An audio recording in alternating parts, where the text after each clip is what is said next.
Hey, folks, Quilly18 here, and welcome to our Random Tuesday stream, where we are playing FROSTPUNK 2, and try not to drool too much. Oh, I need to restart that session. Didn't do my normal prep that I normally do. Hey, everybody.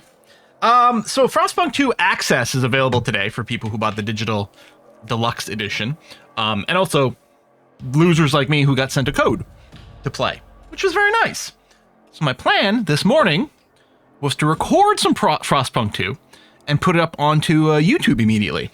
However, my morning was somewhat derailed by having to spend the entire morning in a clinic to get a rabies shot. And by rabies shot, I mean 9 shots. 8 of them directly injected into the deep muscle of the thigh, and then 1 in the arm. So that was lovely. That was great. So, still wanted to get the FROSTPUNK 2 content out, and I've got this sort of wired nervous energy now for some reason. So, like, let's take it out on a stream. Let's see. Not a raccoon, a bat. There was I went to my parents' cottage this weekend, and there had been a bat that got inside the cottage, behaving in an un-bat-like fashion, and it did bite 2 people. At night, in their sleep. Now, as far as I know, I have not seen any evidence that I have been bitten, but potentially it is possible that you don't notice. It can happen in your sleep. Sorry to introduce a new nightmare to you. And you know, you might confuse it with like a bug bite or something, which, you know, sure, got lots of mosquito bites this weekend. So, and because 2 people definitely did get bitten, everyone is getting preventative rabies treatment. It's not, I wouldn't recommend it. Was not a tremendous amount of fun. So yeah, the actual vaccine itself, easy, little jab in the arm, it's fine. It's just like any flu or COVID vaccine, very minimal.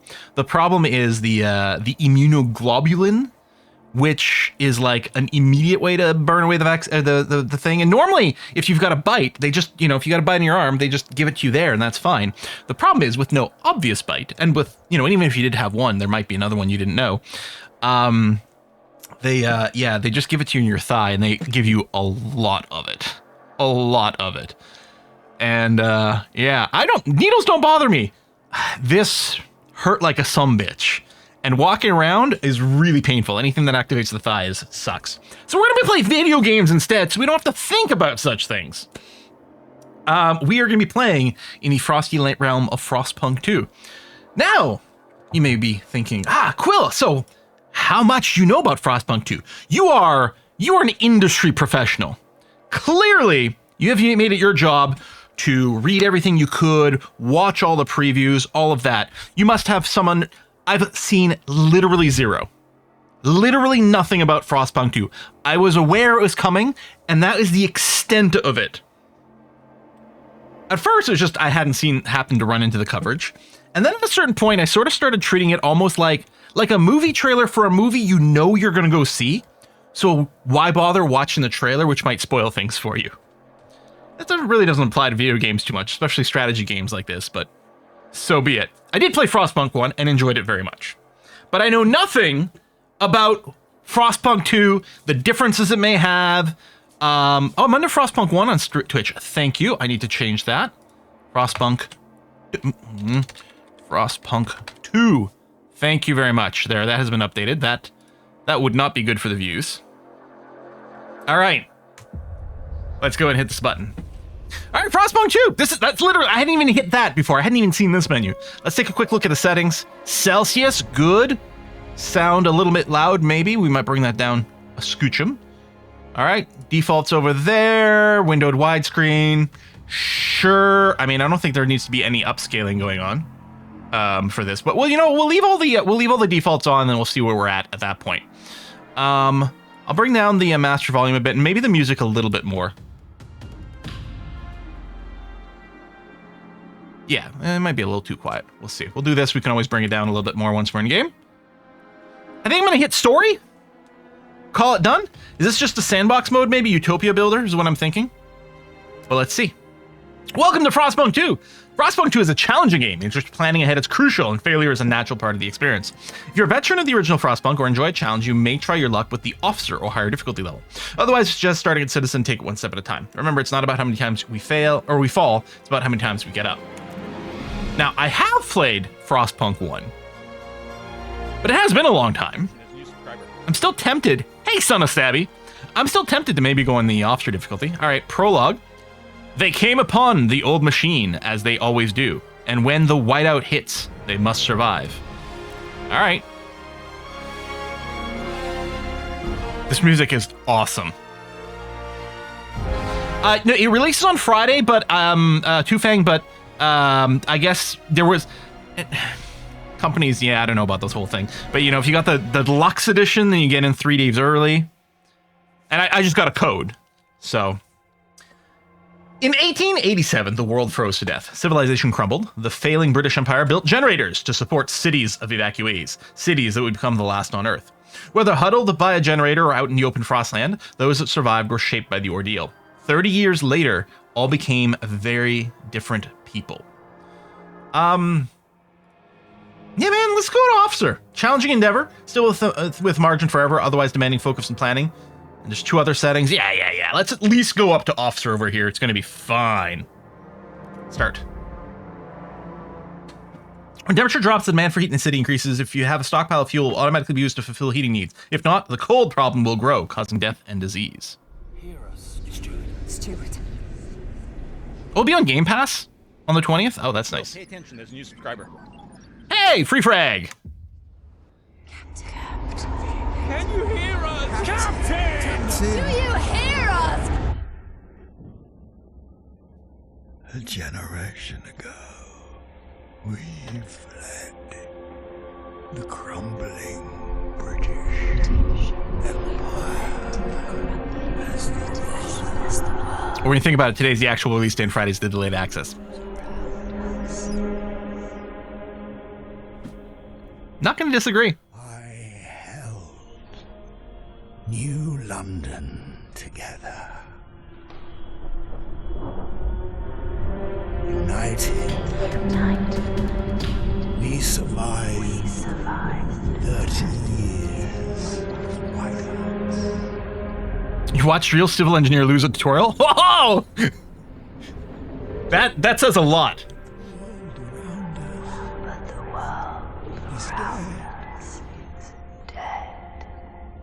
Empty.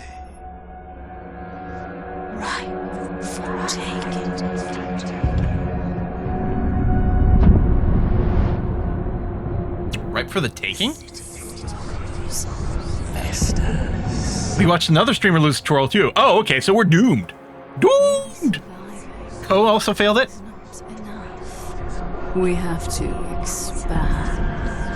After all, it's us who survived the end of the world. What is going on? There's clearly some sort of cult-typey thing.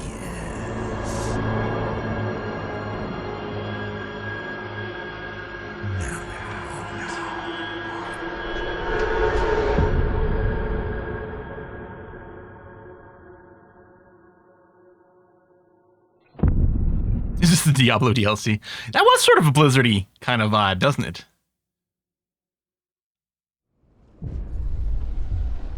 The Wanderers, prologue. We've been roaming the frozen desert for years. Many of us do not remember a world before the Great Frost. Now another whiteout is coming, and again we've reached the old machine. Again, we will rely on its furnace to provide heat through the storm. In the past, we always made sure there were enough supplies for the next whiteout, but our numbers have grown through the years. Providing for everyone is getting harder and harder. We must survive. So the difference is I have the smartest audience on the entire internet. So collectively, we can do this. Oh, but I will say, though, let's avoid any spoilers. Losing is fun, so we'll try to avoid any sort of spoilers or excessive backseating. Because losing's fun. You have another audience. I mean, visually great vibe. Love it. Fight the cold. The old dreadnought remains in pieces under layers of snow, but the scattered wagons still have resources inside. First, we must break the ice to reach one of the oil wagons and construct an extraction district to use it. We can turn on the dreadnought's furnace to heat us. We will restart the furnace. Whiteout arriving in 88 weeks. Okay, we can pause. That's good. Frostbreak to an oil wagon and construct an extraction district. Turn on the furnace in the dreadnought rack to provide heat. I wonder if I unpause if there'll be a little tutorial pop-up about how to do anything. And some pop-ups down here. Construct districts. Frostbreak. Oh, press T to see the tutorial. Hey! Initially, you can only build districts in the limited area. The wider terrain is covered by frozen stiff ground, which is impossible to construct upon. To widen the area, you need to use frostbreakers. You can send out frostbreaking teams by clicking on the frostbreaking button located in the bottom right of the screen, then find your way towards the edges of buildable area, and click on yellow tiles until the indicator circle is full. After that, click on the tick to confirm and start the construction, or use right mouse button to cancel the extra. I think this will probably be intuitive when I do it, but to just read it? To build districts on resource deposits covered by frozen stiff ground, you'll have to frostbreak those tiles. Frostbreaking cost is fixed, and unless there are no more tiles to click, the amount of tiles needed to begin frostbreaking is always the same. Okay. Frostbreak. I'm in frostbreaking mode. Construction. 300 workforce, 30 scraps. Teams of workers with heavy equipment, breaking ice and preparing ground so the camp can be expanded. Well, these seem to be the only legal clicking spots for it. So I will click here. They said circle, but this is a bar. I wonder if there's an adjustment going on. So is it that I can clear 8 areas in a single pass? I'm going to click around here because there seems to be oil. I'm going to do this. Okay. All right, now circle might be filling up here. Okay. Frostbreaking. I don't know what this bar down here is. Oh, overall trust, yeah. Oh, the machines show up out of nowhere.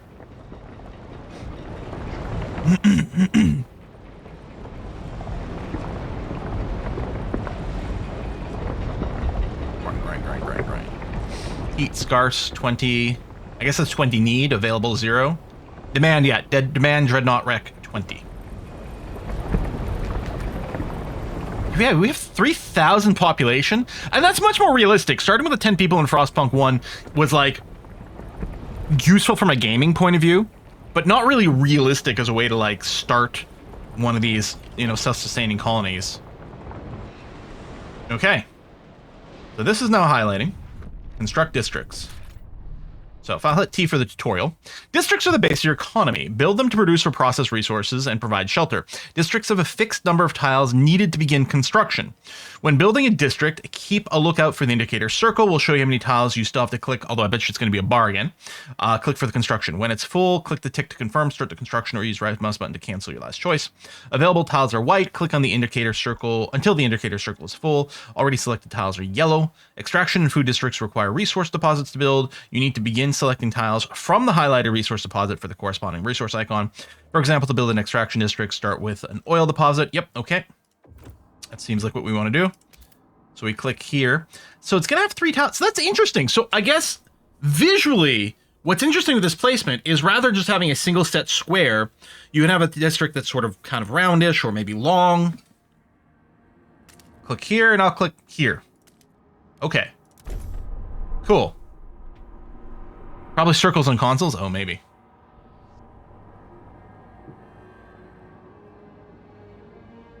Oh, I'm still pause. Like, why is nothing happening? Adoy.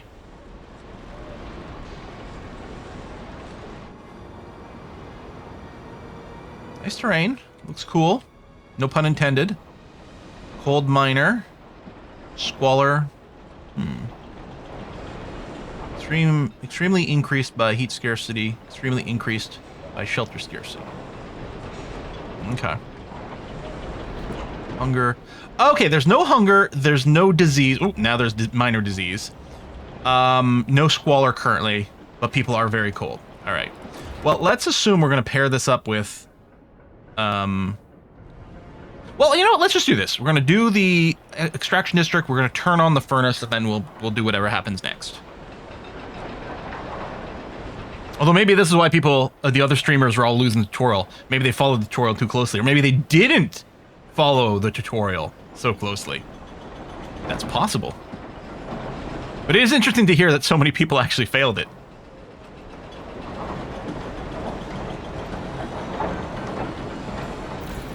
I don't know, it's taking so long, I'm kind of content to do more. Oh, district abilities?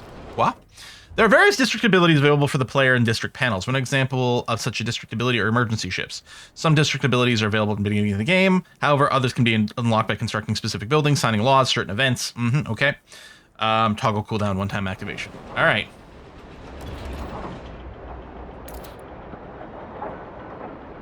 Oh, that's near the generator. Okay, which is not currently functional. But it will. And you need 6 tiles. Are we going to have 6? Can I build on there? And where's the food? Oh, apparently there might be some food here. I might have to do some more breaking. Is what I'm thinking.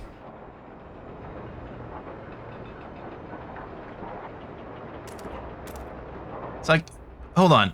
You know what? I'm going to turn this on. I'm wondering if I can't break through this stuff right now. But I will be able to once the generator is on. That's what I'm sort of wondering about.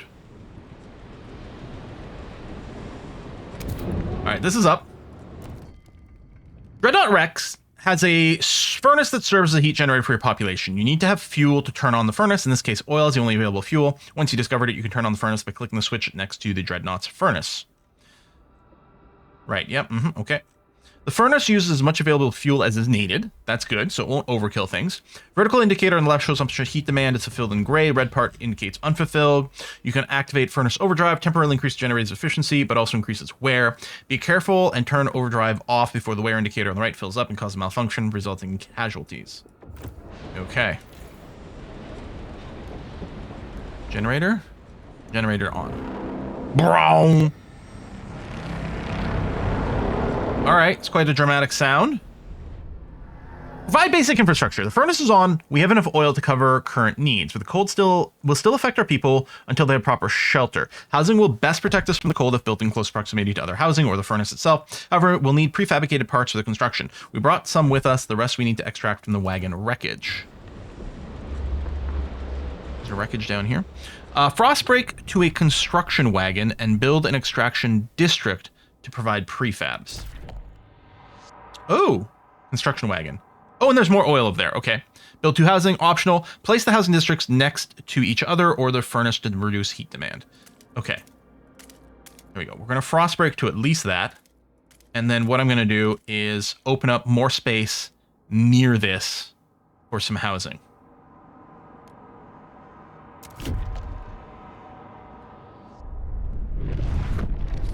Okay, there you go. Cold is notable. It's still being increased by shelter scarcity. Makes sense? I'm going to tell if it's paused or not. I think this is paused, and this is unpaused. Oh, there it is. Time controls on the top, which we can't accelerate, of course. Oh, as the thick black liquid oozes through the pipes, our people rejoice. The carcass of this old machine is a testament to the hardships that made us, but more importantly, it's our haven in the storm. It has allowed us to weather many whiteouts, and we will do so again. We have oil, we can turn on the furnace. Access furnace controls, yep. Okay, done that. Cool.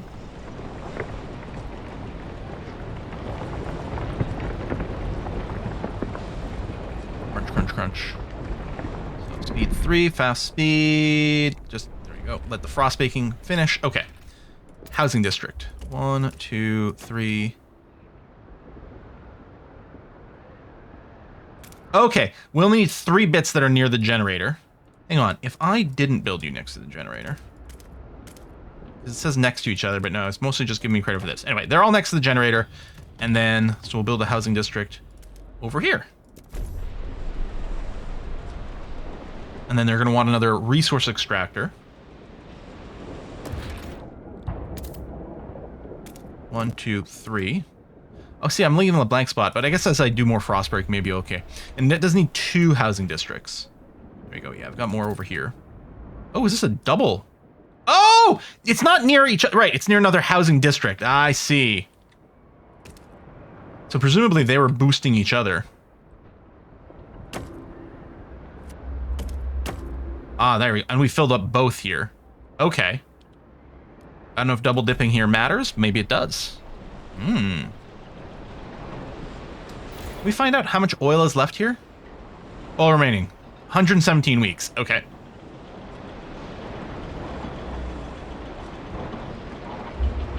People can huddle together for warmth and houses connect. All right, speed 3.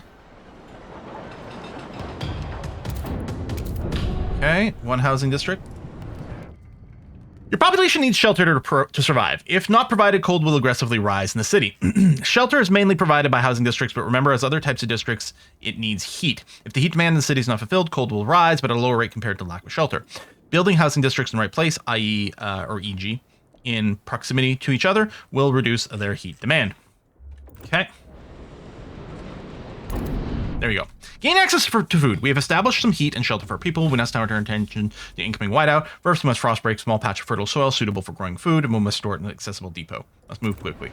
Yeah, I am wondering if I should have just gone ahead and just done this. Oh, wait, the food's down there. Oh, hold on.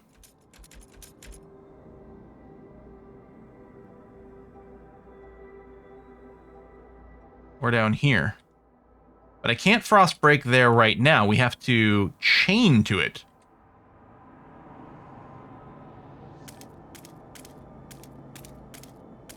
There it is.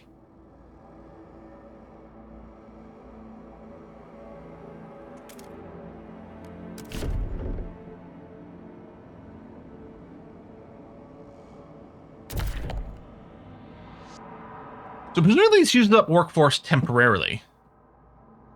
And then scraps we have some. I'm just thinking of clearing some more.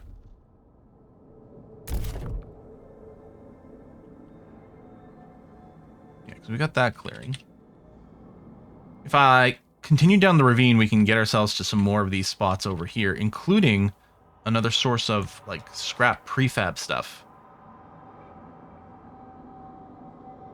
Oh, no, I don't think I can click on anything adjacent to this until this gets completed. Okay. So I could clear up some more space over here, including moving to this oil. Maybe it's still worth just getting some of this going. Pick the left side of the bridge, yeah. I mean, I saw it. Oh, I can go across! Oh! Okay. That's what you're trying to say. Actually, hold on. This is a legal dig spot on the other side of the bridge here. Well, let's go ahead and get more simultaneous digging. Sure.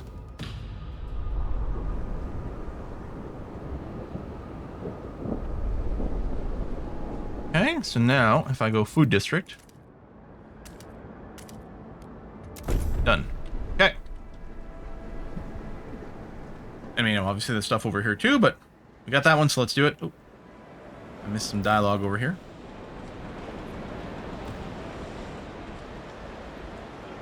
What is this? Oh, workforce. Okay. Population, workforce. Employed, 700 districts. Some people doing extraction, housing, food. Yep, okay.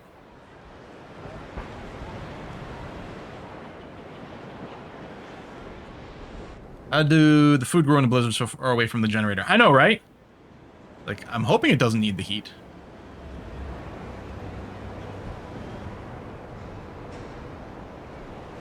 Alright, fast forward. Sick and injured. Unresolved problems in the city can make part of its workforce absent. Those workers are temporarily excluded from your workforce. 2 types of absentees, sick and injured. Okay. Having hospitals and things like that. Yeah, alright. And I did see, like, this tick every now and again here. Oh, prepare for the whiteout. We secured our immediate survival. Now we have to stockpile as much food as we can before the whiteout forces us to take shelter. To do that, we need to produce more food than our current demand. We're not stockpiling food. Well, I mean, it's probably going to start, but I am thinking what we want to do is I think I'm going to go ahead and get another food district going over here to increase the rate. Construction hub. Oh, food stockpile hub. We have... Okay, we can already stockpile 10,000. Although it looks like they want me to stockpile 40,000. This adds an extra 15k, so I'm assuming we're going to build 2 of these. Oh, hey, near the stockpile hub lowers the work requirements. Actually, I suspect we can have more than one adjacent to this here. Hey, what? We're going to go and move to that. And then I might just open up some other place adjacent here for some things. Okay. So are we waiting for, like, the food harvest to kick in? Oh, it's a food deposit. So there's not so much growing food as we are digging it out of the ground, maybe? 40,000 sounds like a lot unless it's grains to rice. Yeah. I like rice. Rice is great when you're hungry and you want 2,000 of something. Mitch Hedberg. Wide out around 60 weeks. Stockpiles will be ready in 188 weeks at current rate. Okay, so we need more food. Right, I already dug my way over here, which is good. Maybe this is why people failed.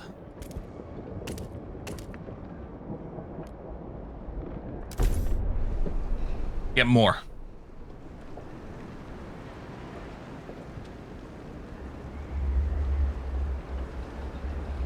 Oh, is this an event? Oh, hold on. Binnenkel, 42, gardener, pouring sand in his hands.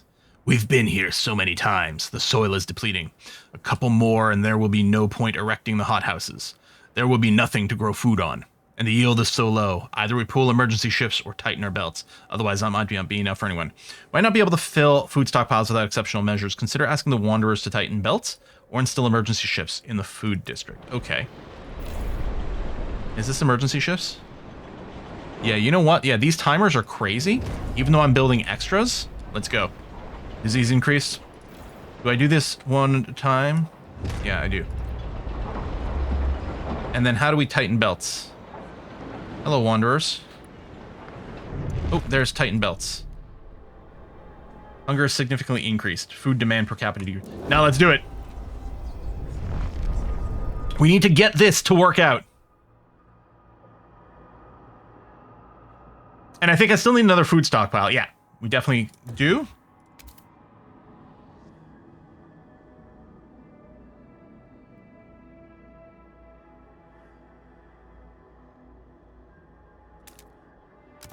There you go. So this has got the 10% reduced workload. Not that I was hurting for people right now, but so be it.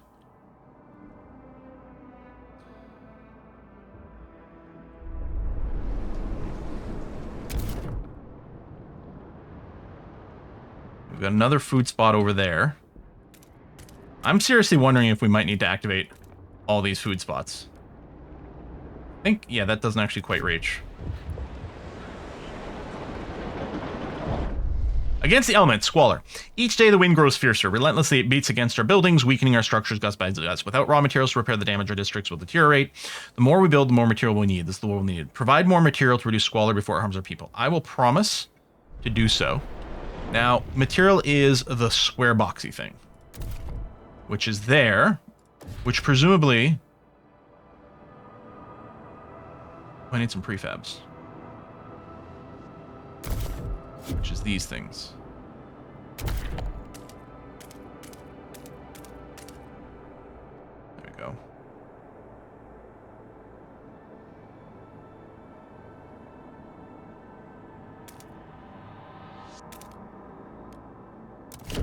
Done. Hit the Junior and Frostpunk 2. We just started. I have no idea. Better 2 meals a day now than no meals a day later. Yep. A couple more people. Okay, stockpile's ready in 48 weeks at current rate. That's great. Maybe I'm overworking people.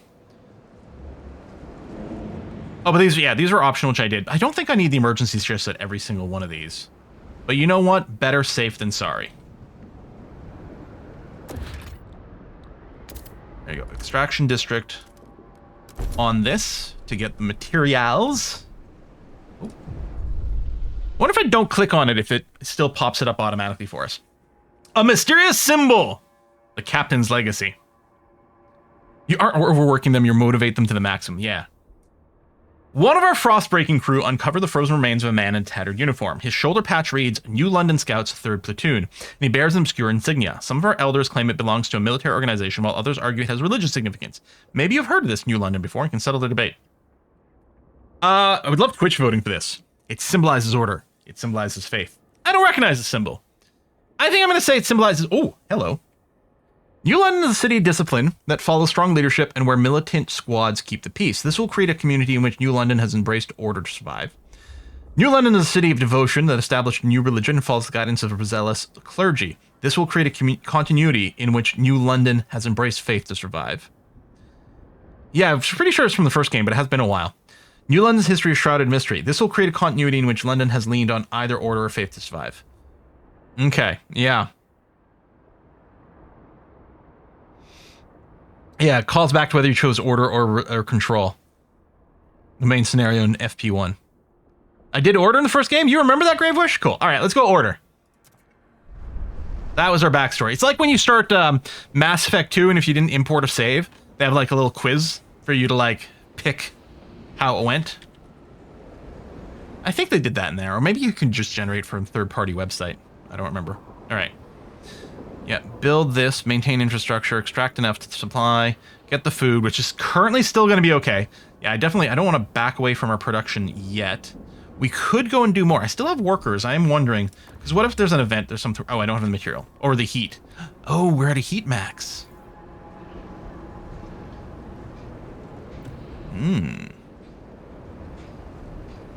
Oh, there really is Twitch integration for the council stuff? Oh! Tweech! This is probably the overlay, isn't it? Yeah, Frostpunk 2 Companion gives viewers information of players' playthrough and lets them participate in crucial decisions. Install. Must configure before you go live to give best... Okay, well, I'll activate it now anyway. Okay. And then, I say connect to Twitch. Connect my game. Subscribers, read, authorize. Cool. Okay.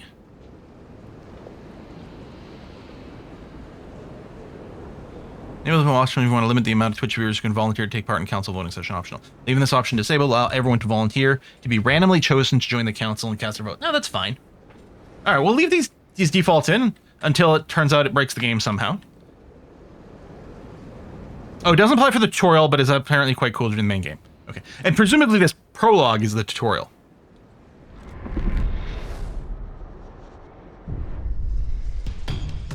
Trey Cleghorn, 62, seamstress, so others may live. My knees ache, and my fingers are so stiff, I can't hold the needle anymore. I've lived a full life. It warms my heart to see little Betty and Jacob play by the evening fire, but maybe this is it. I've talked with other elders. If it comes to it, we will go. I won't let my grandchildren starve. Some people are ready to sacrifice themselves to lower the food requirement. Uh-huh. Good work. Oh, we got the material. Maintain our districts. Time to focus on stockpiling full food for the whiteout. Relations improve. Causes trust to rise. That's good, because we made some decisions that probably brought that down. Okay. Groovy. Oh, yeah, we have unfulfilled heat. Ah. We have some shelter scarcity as well.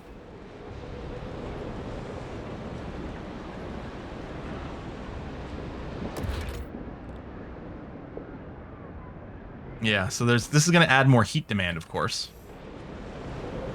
I could temporarily mess with the overdrive on this.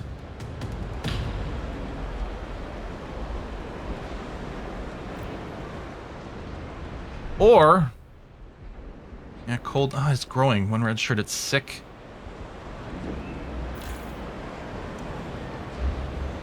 No. Turn this on, the wear... I'm hoping that when we turn overdrive off, the wear goes down. I remember a similar mechanic like this in Frostpunk 1, but again, it's been so long. We don't have any buttons that'll help us do that, right? We've got the food stockpile, we got the 3 districts, and that's it. But, right now, we're still looking okay here. Cold, stable. Alright, let's just let this go. Colder season, heat demand increased. Oh!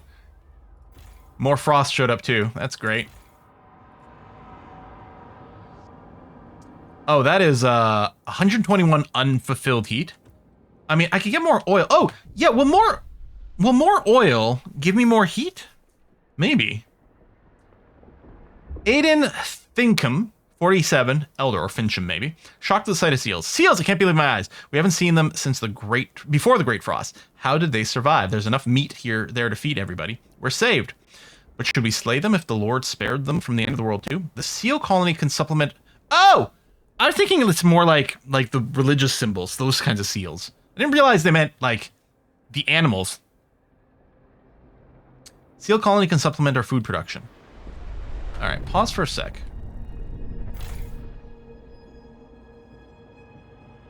Well, this is empty. Or no access. Is it just because it's too frozen? Hang on. Oh, that's not actually... I didn't actually do that district. Dang.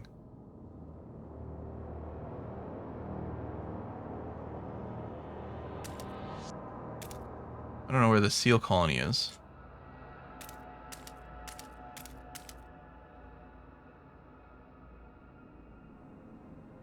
Oh, frostbreak that. Well, district on the right too? Is there more? Oh, there was a little bit more over here, wasn't there? Right, which has been cleared. Right, I cleared it, but then didn't build on it.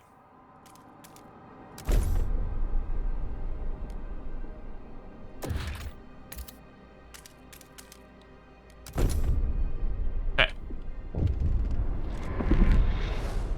Wind is getting colder, it's coming. Lack of prefabs, no resources. We don't have enough prefabricating component, making construction impossible. Maybe some prefabs left in construction wagons. Yep.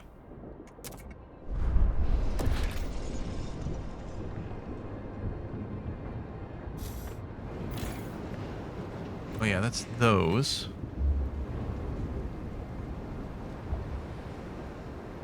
Hang on, am I over-constructing on the oil? Oh, place a food district on a seal colony. Where's the seal colony?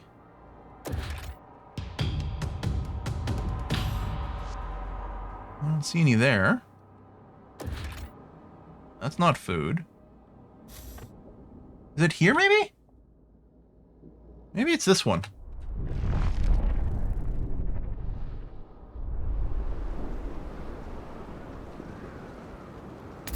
Oh, this is still on overdrive, isn't it?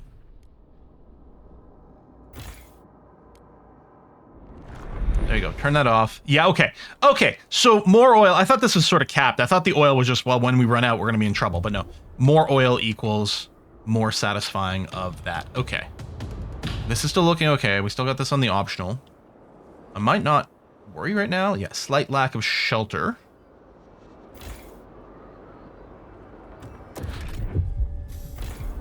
Yeah, I think this is just done. I get emptied this? Whiteout draws near, a sacrifice. People in the camp are getting tense. They worry we won't gather enough food in time. Our hunters blame us for ignoring the seal colony and claim they would have been able to provide food for everyone. It's too late for that now. Many elders have volunteered to walk into the Frostland rather than be a burden on resources. Their sacrifice would be significantly reduced the rations we need for the whiteout. No, I think we're fine. No, we're fine.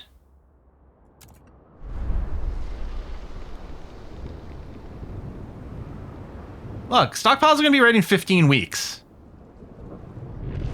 Boy, these people are paranoid.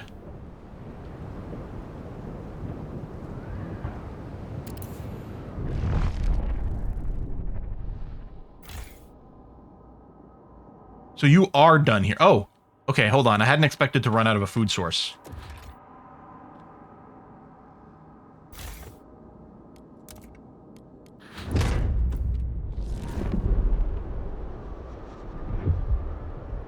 Yeah, nearly depleted over here. Okay, that changes everything. Okay, I'm just going to do this so I can get some scrap again. Although, speaking of scrap, what I should do is sort of extract this one first. And then, yeah. And then once that's done, they'll do... Okay, that This is probably why people failed, not realizing they were about to run out of food in these spots here. Okay, yeah, there's only 3k remaining over here. Oh yeah, no, we need the seal deposit. Yep, so this is how you lose the game. By not realizing that these things were about to run out of shit. Yeah. And that's annoying, because we don't actually have enough time to respond. Like, I can build the food district now. Oh, is it not even got cleared on top of it? Of course not. Okay, so there you go. We're going to lose the tutorial.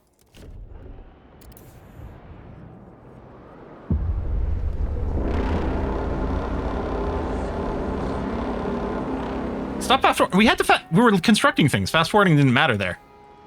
To let some things finish.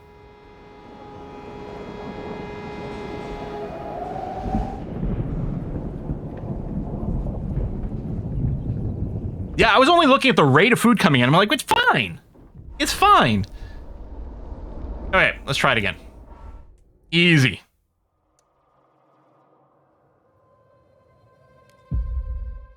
Actually, we'll just reload from this save here. Assuming it's got enough time. 51 weeks. I think that was about halfway through the game, so that should be fine.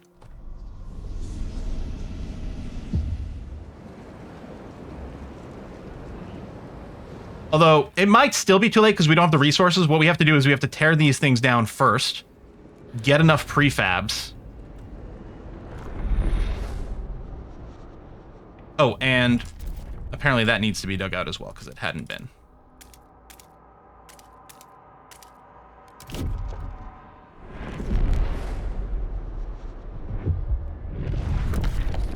And...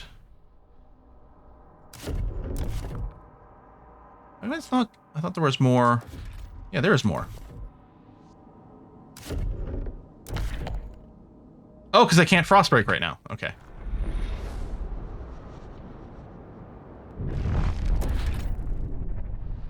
Yeah, no, we have to go back further.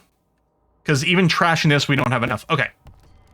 Let me just restart this. We can burn through this in 2 seconds. And again, I will say, so I suspected, and I said something about this, I bet you the issue is going to be people followed the tutorial too closely. And they did. If we were just like, I'm just going to build things, we would have been fine. I was like, we'll just wait for the tutorial to prompt things. Except if you do that, we end up in a situation with not enough time. What?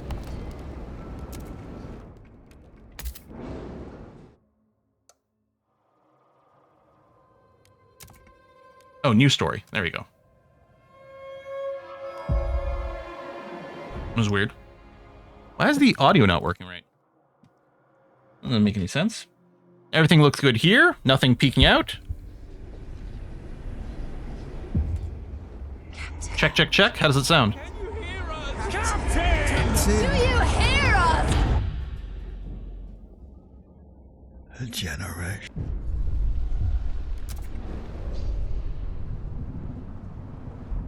Alright, so if we just ignore the path that the tutorial is telling us to go, then it's going to be very easy.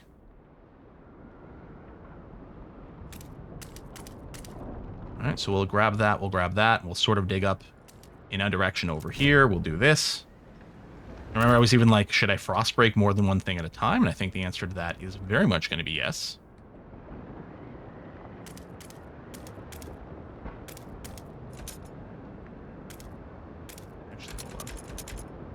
Started, yeah. So yeah, don't wait for the tutorial. Just go. We need to make sure to get these resources up and running fairly early too.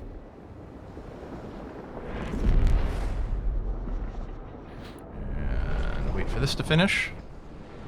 There we are. Throw an extraction district on top of this. Done.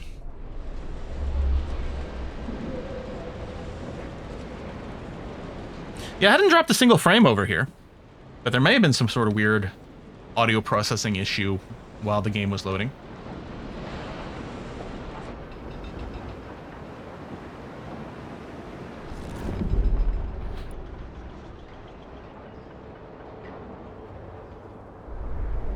There we go. Let's see.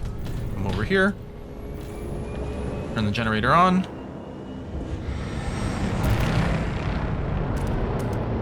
Do some more digging out around the generator. Right, that's already done, which is okay. Prospect that for our houses.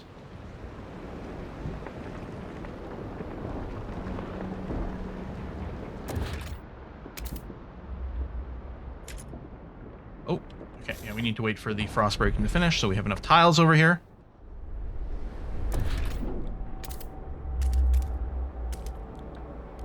Done that. Housing.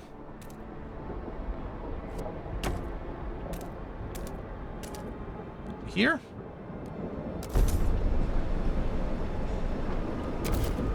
Nothing else to break over there, that's fine.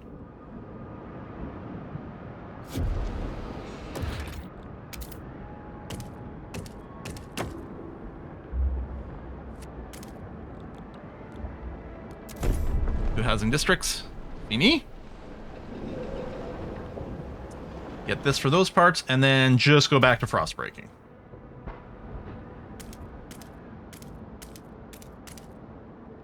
Getting that food there. We'll get some more parts.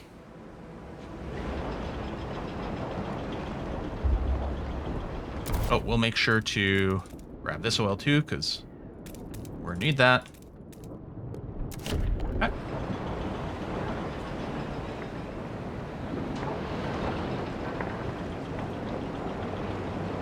Game seems frosty. Is it also punky?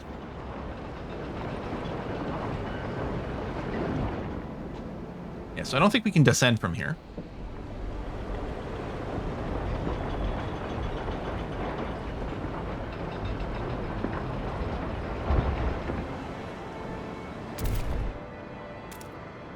I don't know if I need to go down this way. I think we'll just come around from the top, so I'll just wait for that to finish. This does take a little bit of material to do that.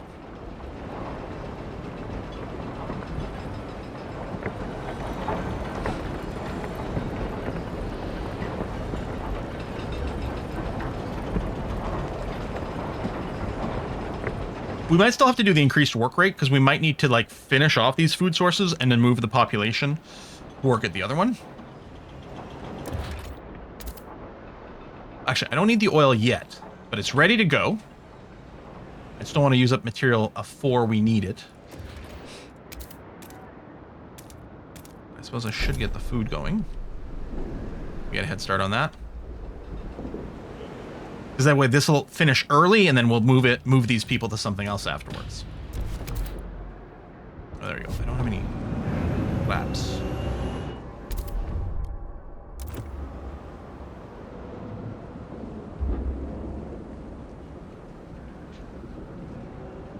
Okay, food is coming. That's good.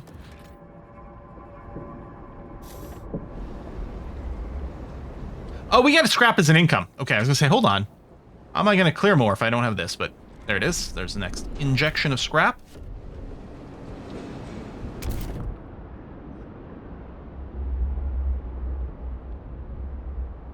Oh, yes, and then there's this part. That's right. Let's make sure to unlock this now. And then we'll head towards the construction wagon because we're going to need those prefabs as well.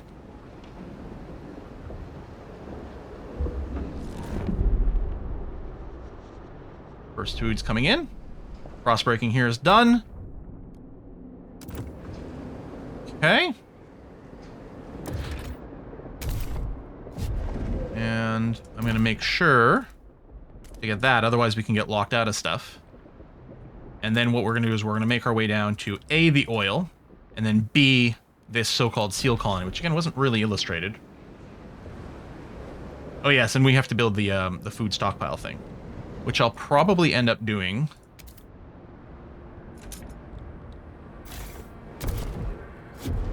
Come on. I gotta learn the hotkeys at some point here. Go over there, and then make room for the actual stockpile building as well.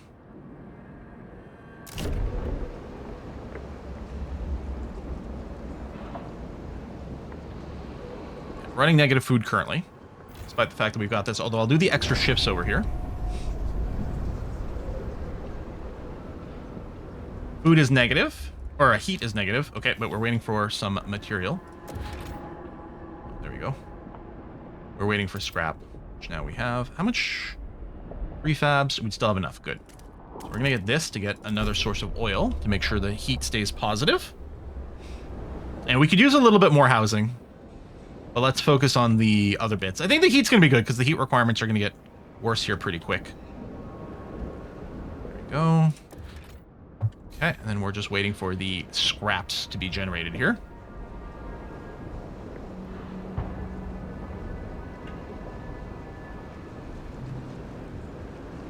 There.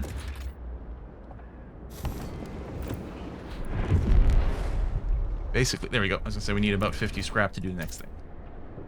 Hang on, did I build? Okay, we're good.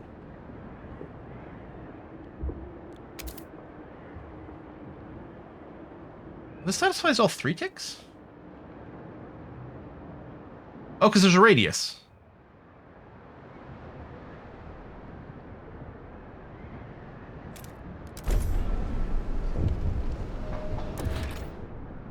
Well, that may not have been the most important thing to build first, actually. Oh yeah, we could tighten belts. As well. Okay. Wait for the scraps to click in.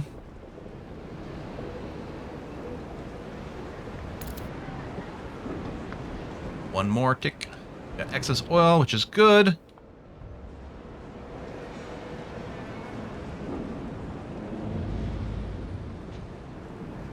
Although maybe I didn't need to do the oil quite as quickly.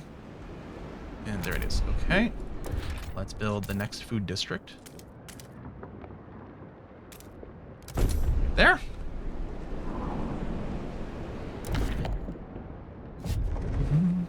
Yeah, this is the big bottleneck here, and it is just time-based. Actually, I wonder, is there something about scraps? Collected weekly. Everyone provides their share. Bigger the community, more they contribute. You can use the take scraps action wonders. Increase the number of scraps in your stockpile, worsen your relations. Lower your trust. Should we?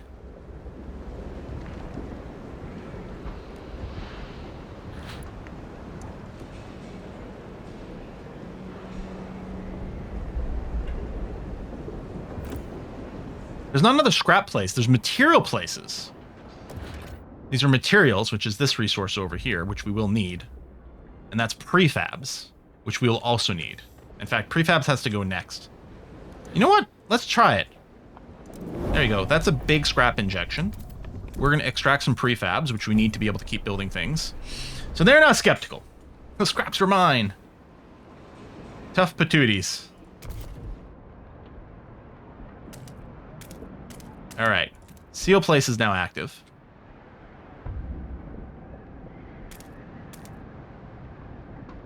Oh, I need one more click. Or it's not active, but it's going to be cleared.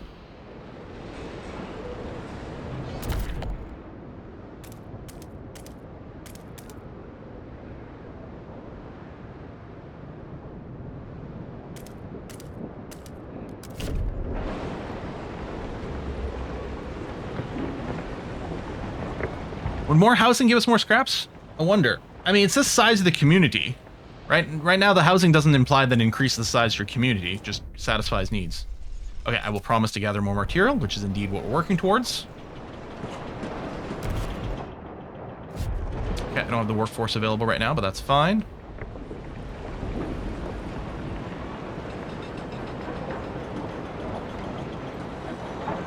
I could definitely see for games that are going to be on Game Pass, I could definitely see them maybe wanting to have a method, this 3-day early access, to try to encourage actual sales. Emergency shifts go. Oh, they're back neutral. Well, that's good.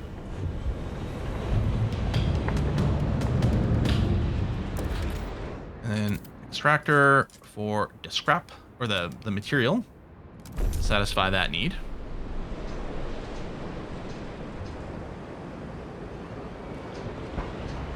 Then,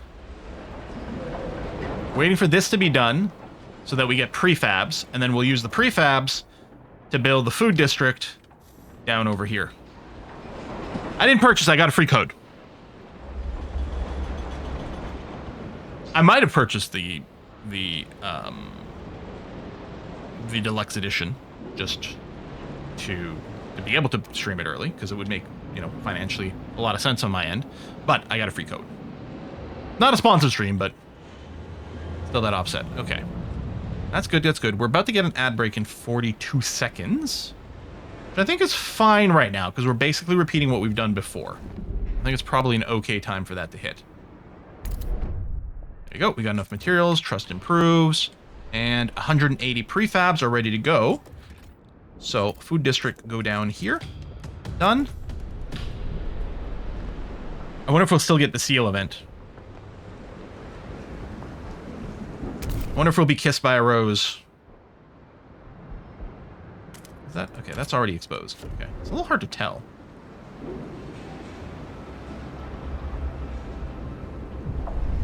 Oh, symbolizes order, so we're going to do that again as well. Nearly depleted. I think we need a more obvious thing for these resources being nearly depleted. Because this is, like, I think we need an alert on screen, because if you're not looking at it or something or blinking, like a little arrow, like, encouraging you to, like, slide your camera over towards it. Because this is pretty important. You know?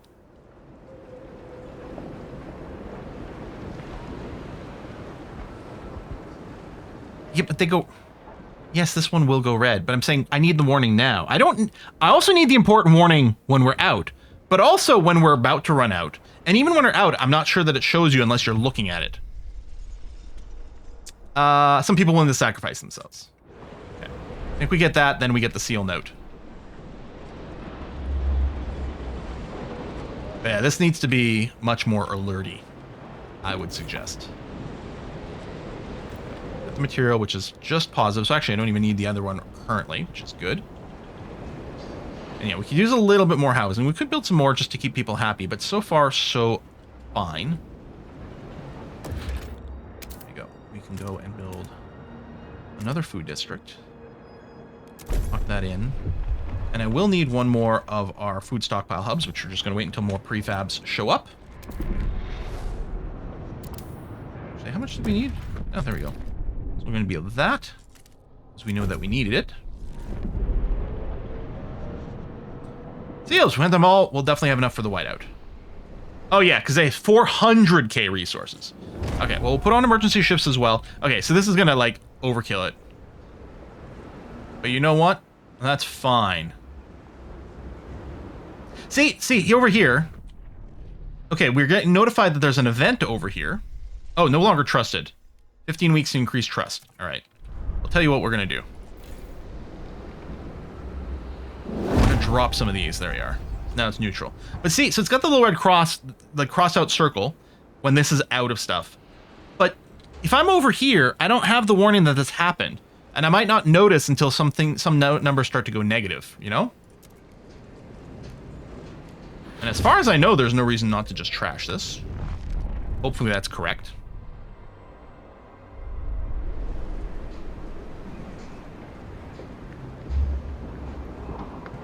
Need to increase trust more than this? Oh, I need to get tolerated. Well. There you go. Trust restored. Wanderers have stopped their bickering. Trust your leadership will be crucial as we band together against the incoming way out. All right. Done. 22 weeks. Still looking good. But again, this is deceptive because this is predicting 25 weeks it'll be empty. Okay, so it's still fine here. Here might go a little faster because of the extra work. No, 30 weeks. All right. And our food stockpile limit is at 40,000. You get all of them back? It looks like a smaller number than what I used to build. I suspect I don't get all of it back, but maybe. And yeah, I don't need... Actually, we do already negative material here. I guess because of that. So I suppose one way to increase trust would be to continue to satisfy this. Oh, but I can't because I don't have the workforce currently. Maybe I'll get the workforce freed up after this is done being torn down. That's possible. Yeah, colder season, more heat requirement. We do have the shortage of heat. I did get the extra oil over here, although there's still another oil place, and I can overdrive this for a little bit, which still isn't enough. But yeah, I think I'll have to go and get to that. Well, we're still waiting for workforce. Yeah, I only have an 182. I guess I could free up workforce by doing this, yeah? Actually, no, that's just...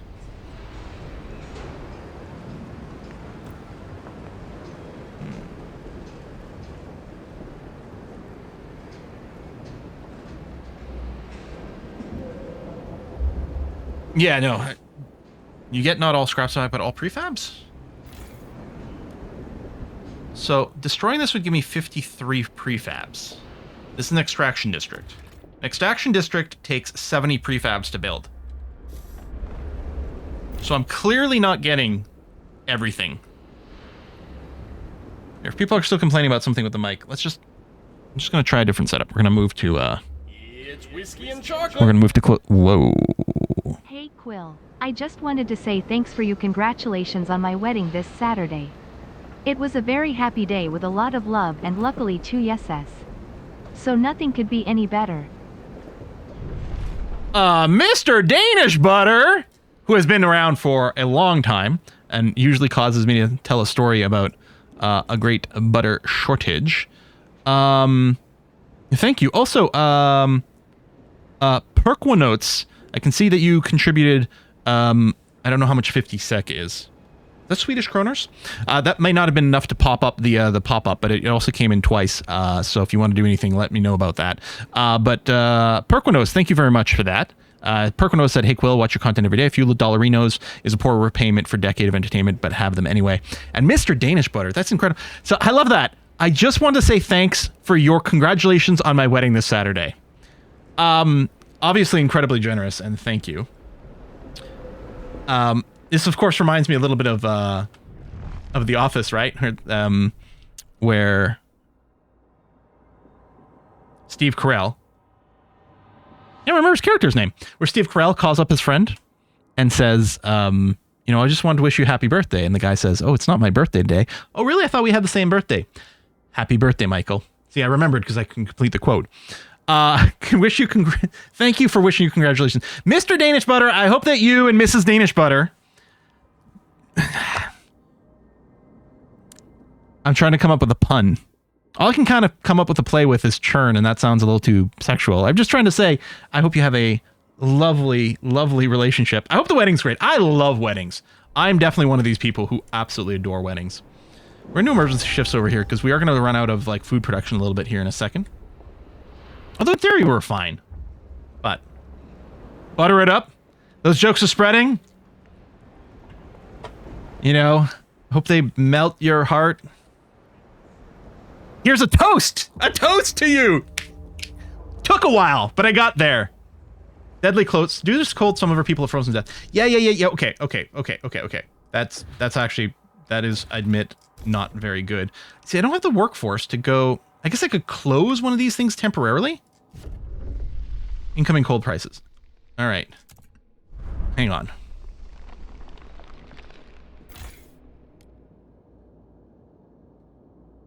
Okay, we have tons of prefabs. What I'm going to do, and this one's nearly out anyway.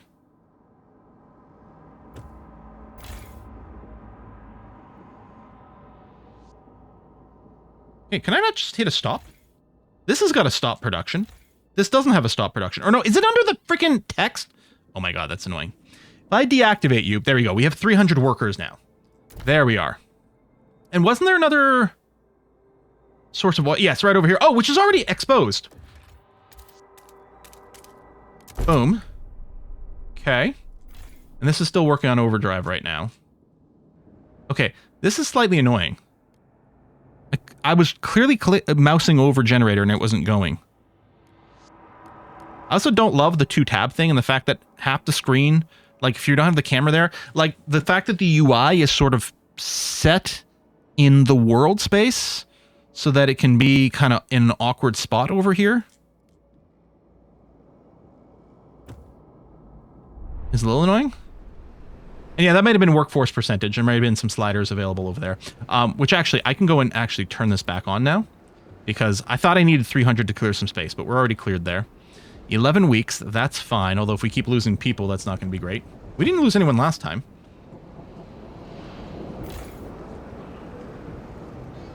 Oh, I could extra shift the oil. That's something I hadn't thought about. No longer trusted. Well, we'll get it back soon.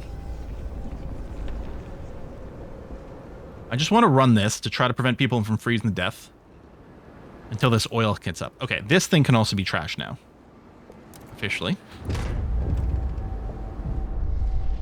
Into the black, burying the dead. We mourn those who have recently passed. As is our custom, we take them to the oil pits. We gently lower their bodies into thick blackness. The fuel that keeps us warm in life likewise preserves in death, but death also erodes trust. Yep.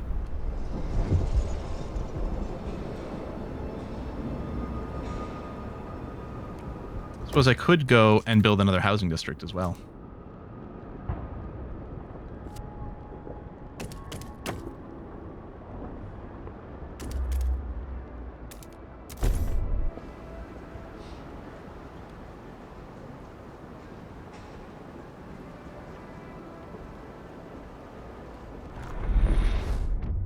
Hey, everyone's warm. All right. I still want to go and cancel these extra shifts here in a sec, but I'm just going to wait. Oh, this is up. There we go. Perfect. There we go. Trust restored. Next thing, can keep this running on high. If I do this, okay, we do have extra oil. Okay, it's not perfectly warm with the overdrive turned off. Now, yeah, we have the shortage of oil. There, I can do this. Satisfy all the oil without the double shift causing too many problems. 6 weeks we'll have our food. Although, speaking of food, this one's almost empty. Currently fine, but almost empty. And material shortage, right, which makes sense. But I don't have the workforce currently to go and move over there. Still, we seem to be in an okay place. Last time I said that, of course, we immediately lost.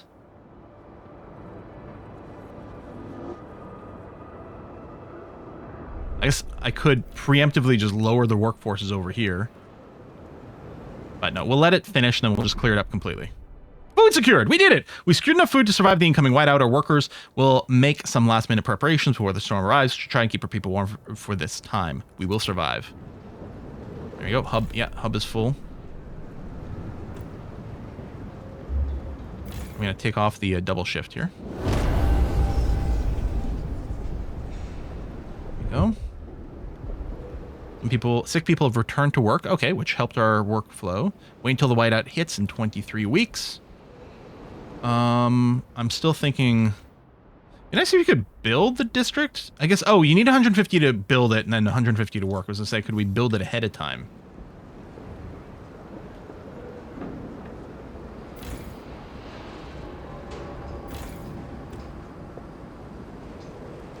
Yeah, cold is stable. I could go and turn one of these off, which will make the cold maybe a little bit worse. Yeah, cold is growing. And yeah, it looks like these guys are probably only working part-time. Okay, let's go ahead and do this. There we go. That's enough workers for me to get an extraction district. Oh, do I have to dig my way over there?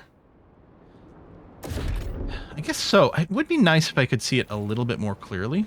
Okay, let's free up to, there we go, 300, 300 there. Pull that down for a second. Get me, oops, get me enough for the breaker. Work to over here. And, I don't know, the rest doesn't really matter. There we go.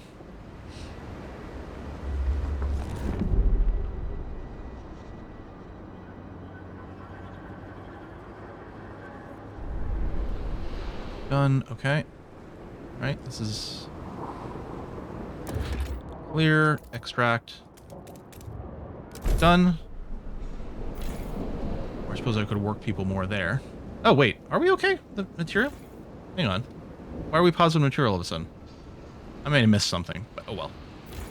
I can reset this to 100%. I can't do this one. Okay, that's fine. That is A-okay. Food is still full. It is still full. Yeah, we are wickedly overproducing food, which makes sense. More people working in the building requires more material. Oh, so I reduced my material need by lowering the number of people working in there. Oh! That's interesting. Here, I can pause this construction, because I actually don't need this right now. We're at +2. Everything's positive. Slight negative on the heat, but barely so. Okay. Speed 3, baby. Let's wait until the whiteout hits. Yeah, so already I'm annoyed by the UI for these buildings. They're very pretty. But already I'm annoyed. Also, it's like I'm trying to click here for the heater, which isn't where it is.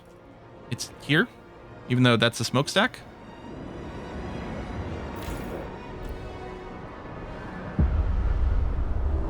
All right. More like pretty annoying. Oh, hey, Evil Bob. I'm still trying to think of a butter puns.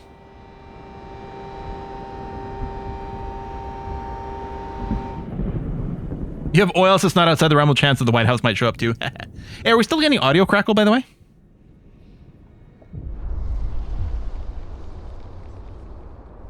Against all odds, the Wanderers' survival. When the White House hit the camp, the Wanderers were ready. Everyone was thankful. We acted fast and gathered enough food in time, the second time. The miracle of the seal colony strengthened our hope that our journey will lead to a promised land. Our elders have added the story to our great tales alongside warnings about a sinful city that still pumps smoke into the sky. Occasionally still some crackling. I wonder if my mic needs to be replaced at this point. Although I did have an issue recently with a weird audio dip on my my audio mixer that was inexplicable.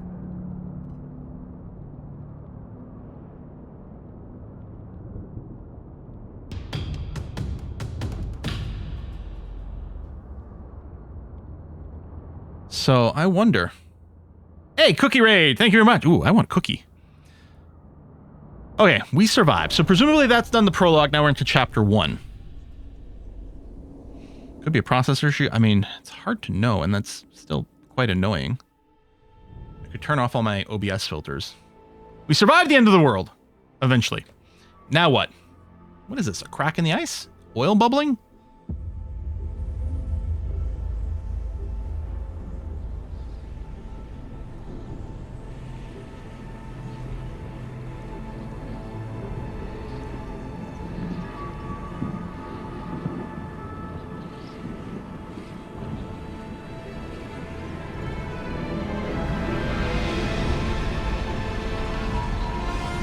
FROSTPUNK 2.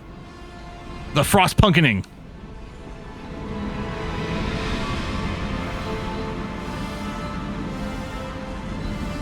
That was really high. Like, is the output weirdly high? That doesn't make any sense. Well, hold on. Hold on. There was a big... I did a big Windows update this weekend.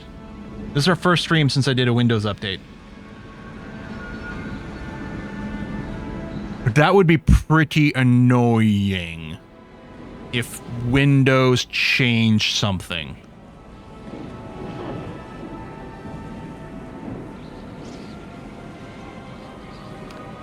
Yeah. Huh. Now I'm worried. Chapter 1. Scraping the barrel. Or scrapping the barrel. Coal is running out. The captain is dead. As he weakened, growing divisions brought city maintenance to a grinding halt. Now New London is left to suffer the consequences. Oh, are we back to New London? Oh! So the prologue to sort of intro stuff and maybe introduce a few different mechanics. Okay, no, something is wildly different. Because my audio gain, so if I drop it here, my audio gain is much lower than it normally is on my hardware. I bet you Windows did F with my volume inputs.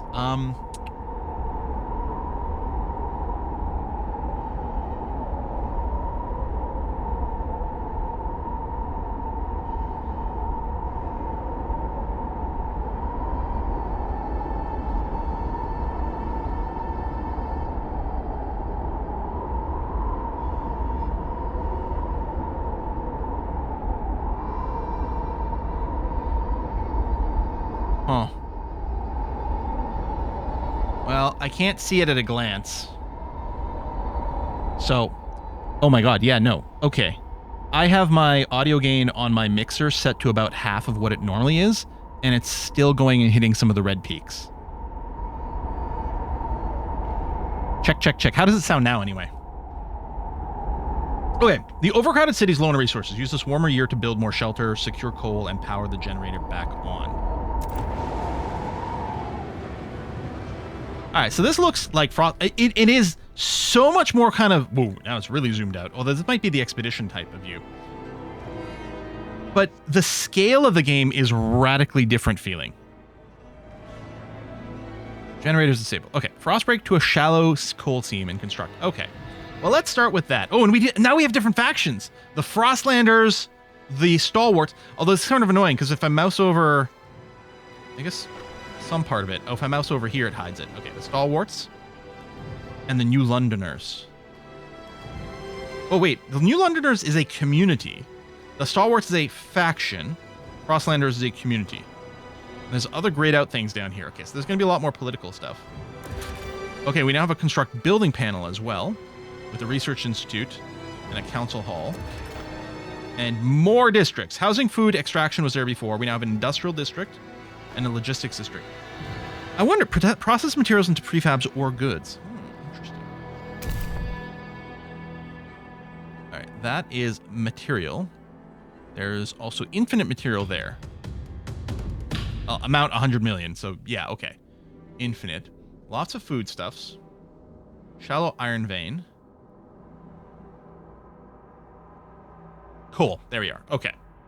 So we head straight out east and dig up some coal. Turn on the generator. I'll uncover both these coal spots. I don't know if we'll have to rush to more. Part of my feeling, based on what we just did, is we might want to go move this way. I wonder if I can reach one of these others instead. In one click. No, either way, we'll have to do multiple digs. Which is fine. But we might need access to more prefabs. Actually, we started in 2,500 prefabs, so maybe that was not really required. Oh, there's a few more of these that I never got around to reading. Because some of the duplicates from before, but let's go through a few more of these. Heat stamps. Heat stamps are a stockpileable resource that can be spent on frostbreaking, funding construction, or when using specific actions. A city collects heat stamps weekly. I mean, that just looks like the scrap symbol.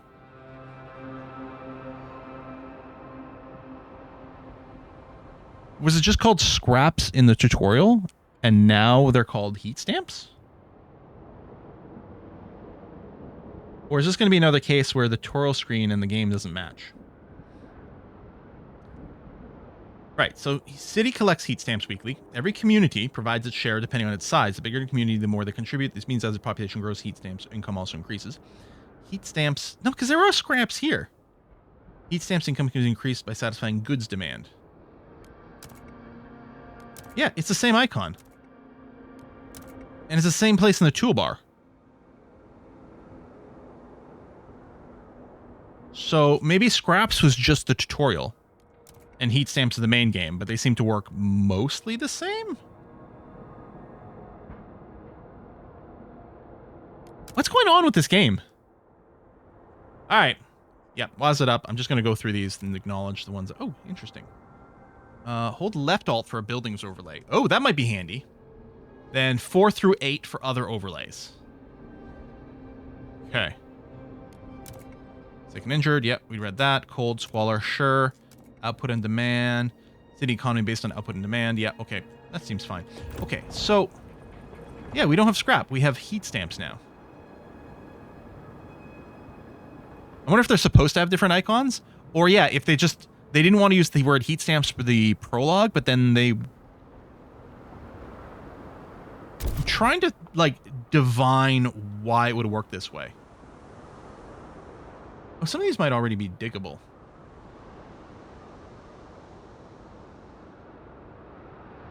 I kind of feel like food maybe needs to be the next thing. Although, I think this might be already accessible. Anyway,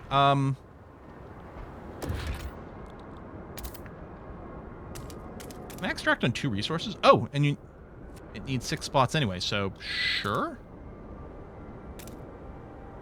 Sheltered from the wind. Oh, interesting. Okay. Construct new housing districts to address the lack of shelter. Okay, we'll work on that as well. Sheltered from the wind. I really like that. Oh, I can go up here. Okay. So let me do this, because then they still are counting as like perfect 3 of 3 for sheltered from the wind, without using up all the shelter spots.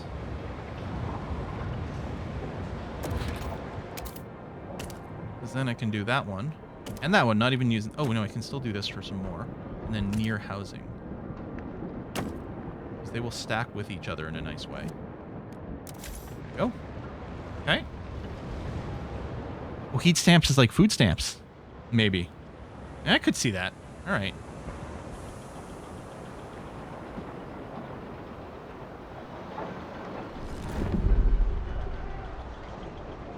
Again, I'm thinking, you know what? I probably shouldn't be waiting for these goals. I should probably be moving ahead. Whoa! Look at this! Oh, that's why I could build out from some of these areas. Because I got these sort of heat pumps.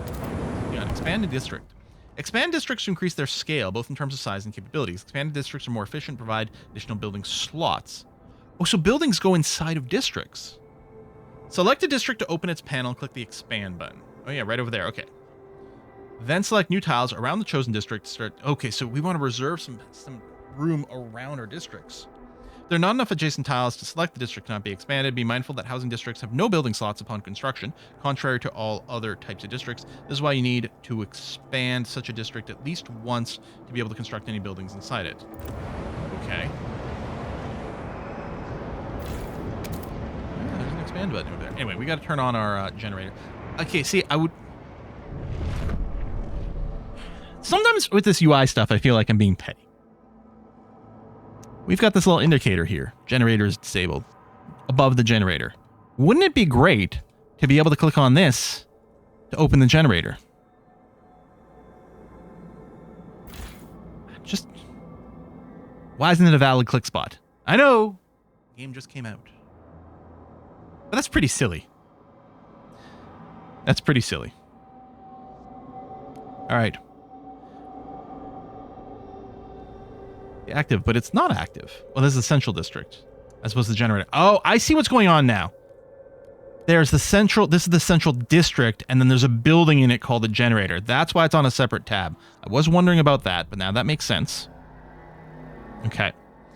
Good work, steward. We have secured a new coal deposit. It's part of the last vein in New London. There's still some deposits left, but they won't last for long. We need to improve our mining to use it efficiently, but the city's communities are voicing different ideas about how to do it. We need to decide whose ideas are worth pursuing. It's like trying to deal with Twitch chat with everyone having different thing. Expand an existing housing district. All right, let's give that a try. So if I want to expand OU, expand the district to increase its output and provide one additional building slot, which currently doesn't have any anyway. So it needs 3 more. If I do this, I'm sort of blocking off this one. Actually, so let me expand. Hold on. Was it Alt? There we go. Okay, that's great. Holding Alt to show these districts is very useful. I'm going to expand this one instead.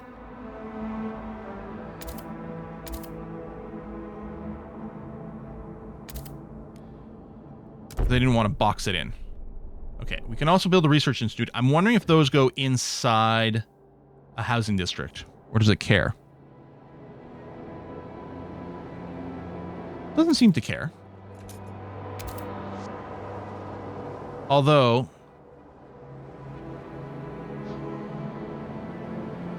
okay, I can't click there. I wonder if I can click here. It said unlike other districts, yeah, you have an empty slot. Oh, it's under a housing tab. Okay, I see it now. So this does have to go into housing. Cool. Research an idea for the coal mine. So we do have something that can be built in the central district, the council hall. Okay, and it's lit up, and it does have a building slot.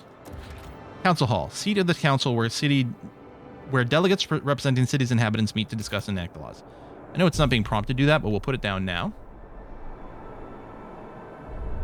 Wait, what's going on here?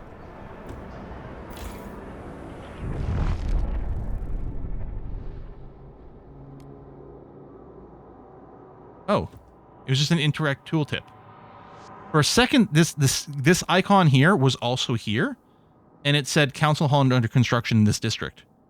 And I was like, did I accidentally put one down in the housing district? But no, there was just an incorrect tooltip that was being shown twice. Appreciates all your adoring letters and will answer personally in due time. Tutorial taught us nothing about how to play the actual game. At least I put down buildings and districts. Yeah, but I mean, going into the campaign is usually like tutorial step 2, which is what it is. Tutorial step 1 was how to build a district, how to not die on the second try. And then this part here is, oh, put a building in a district. That's fine. I like these little balloons.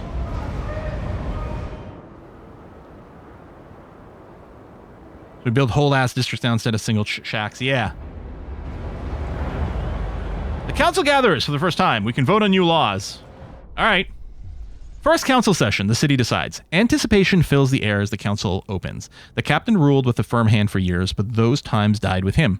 Now the communities of the city want their say. The stalwarts maintained order on behalf of the captain and adhered to what they claim was his vision for New London: progress, merit, and reason. The New Londoners and Frostlanders clash over our survival strategy, though neither has a firm stance on economic or social issues. Then there are those who view the stalwarts with contempt for their role in New London's history, but they keep to the shadows for now. Based on your handling of the coal crisis, the first decision is whether you should maintain your role as steward. Open the session.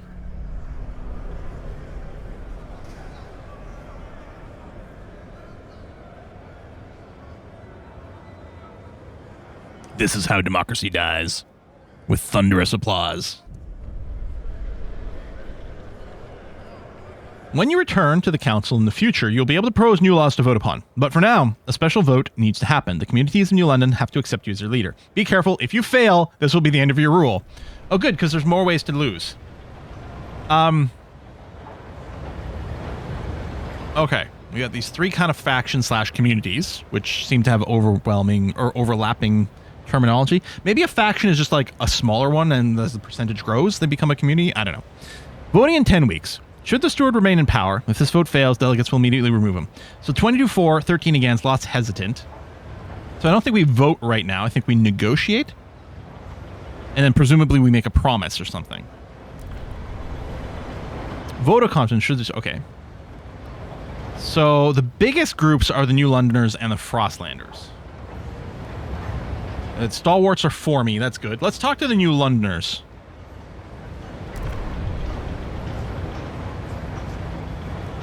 My terms. You will vote for me, and then you're going to ask something about it? Oh, there we go. Okay. Their terms. So this is what I want. This is what they want.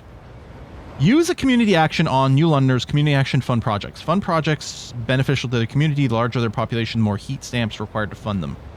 Is this going to cost me 216 heat stamps? Or we could pass a law. Chemical additives? City will approve chemical additives with tested and tolerable risk levels. Food production efficiency is increased. Disease is marginally increased. Which, although it doesn't increase the relationships, but presumably it'll still get them to vote for me. Or mass-produced goods. In order to overcome scarcity, we will organize our production lines to increase goods production. General goods production is increased. It would be great to get Twitch chat to vote on this, but I think I'd have to restart the stream or something like that. What do we think? 1, 2, or 3? What do we like the best? Meanwhile, while you do that, I'm going to try to see what happens if I do this. And then bring up my volume to about this point, and let's see if we still get some crackling. Doesn't look like we're peaking out. What if I talk really loud? Okay, it still doesn't really look like it's peaking out over here, but you'll let me know if you can hear more crackle. Lots of votes for 3s. Mostly divided, but 3 seems to be overwhelming. All right, mass-produced goods. I don't even know if we're producing goods, but there you go. Law supported.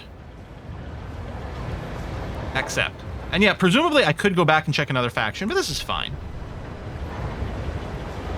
So the most we could have, if everyone who's still hesitant votes against me, is 47 against, which means we've theoretically secured it.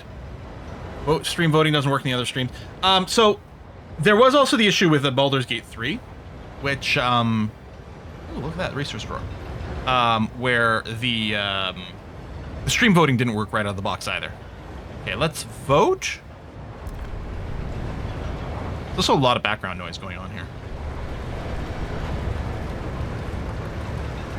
The eyes have it.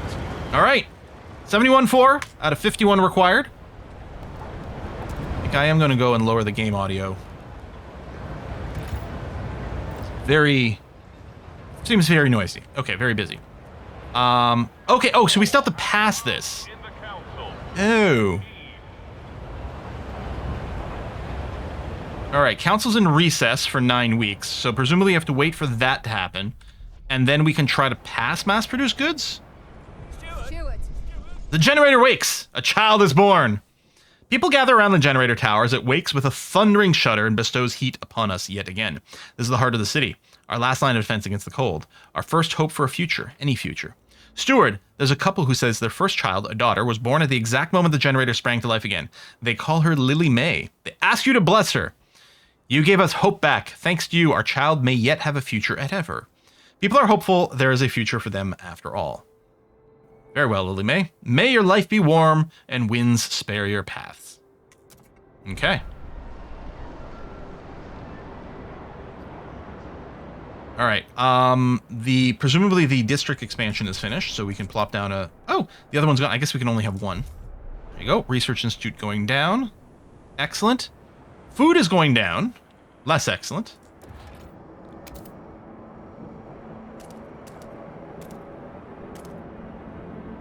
The other food districts are 3 tiles. These are 6.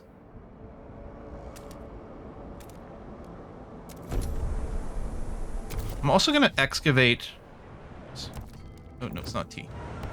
Ah. It's T for help, right. X for excavate. Okay, that makes some sense. I'm going to want to build a warehouse over here. There you go. Maybe cover 2 of the food spots with that. Put a warehouse between these 2. Or food stockpile, whatever you call it. So, I guess we might want an industrial warehouse as well. Process materials. Well, materials is going down, so actually the first thing we might want to do is get extraction on materials. Well, this is prefabs. I mean, which we also want, but... Materials. Maybe I should excavate more and then we can cover this whole area.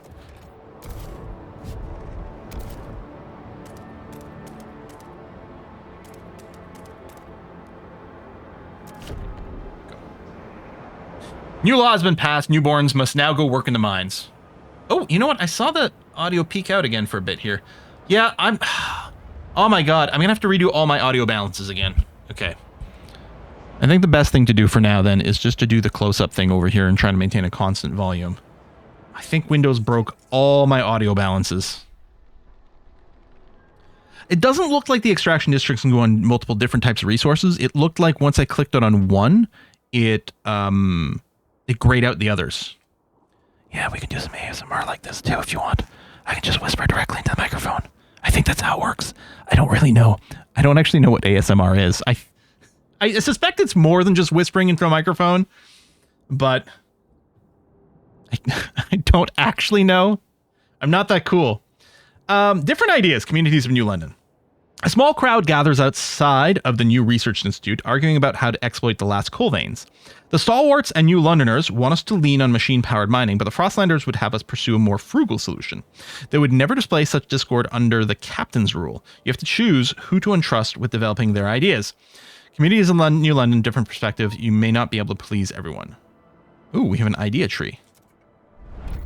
Let us see. You also licked the microphone from what I can tell. Ooh. The styrofoam? I do have a couple of replacements for it if I can remember where it is, but no. We need new ideas to move forward. However, different communities may propose diverging answers to the same issues. They will only pursue solutions that align with their worldview. Choosing a community to develop an idea will improve your relations with that community. Okay. Coal mines. Housing insulation. We need 75 oil supply. Okay. Look on coal mines and we get decisions. Frostlanders. How can we mine more coal? Oh, hold on. I'm getting some text messages. I'm realizing I should probably check to see if anyone's got rabies. Sorry if no one's kept up with the news from the family stuff.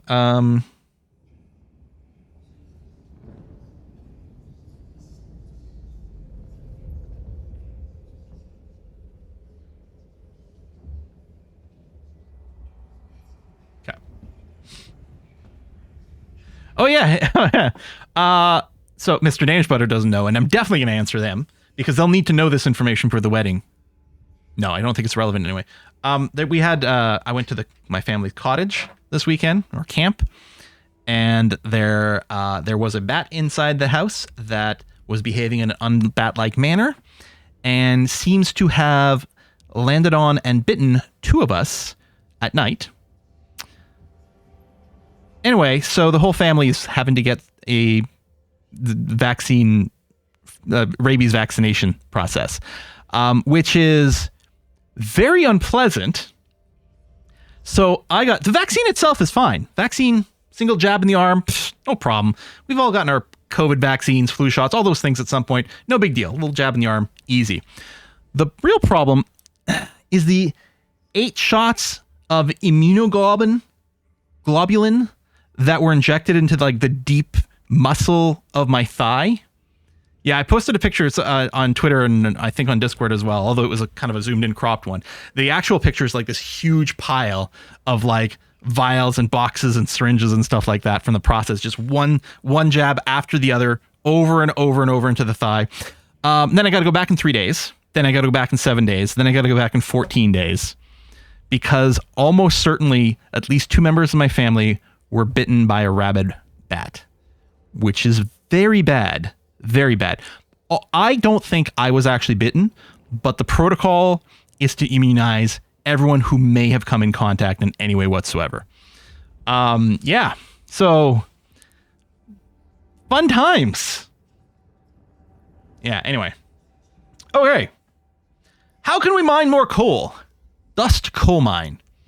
Mining operation where residue coal dust is sucked up and compressed into briquettes to make maximum use of resource. I mean, this seems very reasonable.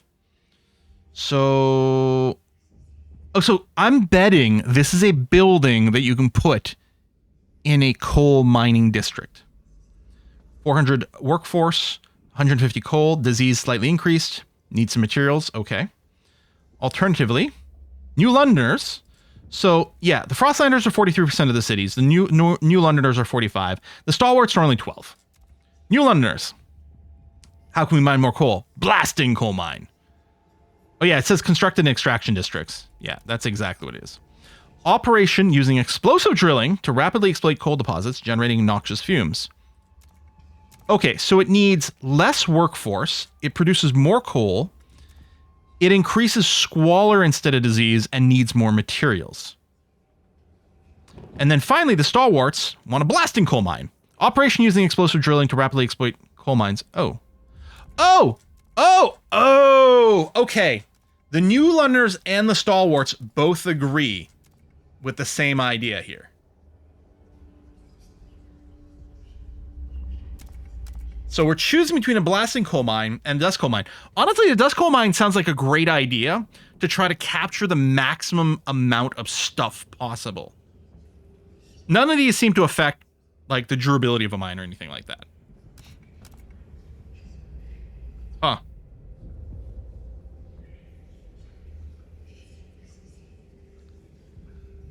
Check other options at the top. Oh, okay, there's other tech categories, but we have a quest, I think that's why there was a little exclamation mark here, to make a choice about the coal mining. So that's what we're going to look at over here. Overall, more people would support this idea, and the blasting sounds cool and fun. But I think I like this. So yes, it is in the minority, and it needs more workers and doesn't actually generate as much coal. But it's less material. That's clean coal dust. Really great. No one get miner's lung, promise. We're capturing the dust. Otherwise, just sitting there floating, getting people's lungs. I want this one. Research idea. For 50 scraps. I mean, heat stamps, apparently. Okay, council's still in recess. We still have to do this pass mass produce good. Yeah, research new idea for the coal mines. And then we construct it afterwards. Roger, roger. Meanwhile, that frost breaking is still happening. That seems fine. I'm wondering about being ready and expanding down here. Or actually, we might need a prefabs mining operation going on. Oh, it must already be exposed. Yeah. Maybe I don't need that. So maybe I do just work on more coal. How are we overall for coal? Plus 10. Although our extraction is going to go up a bunch with the building. I think I will go and pre-drill more of these coal deposits.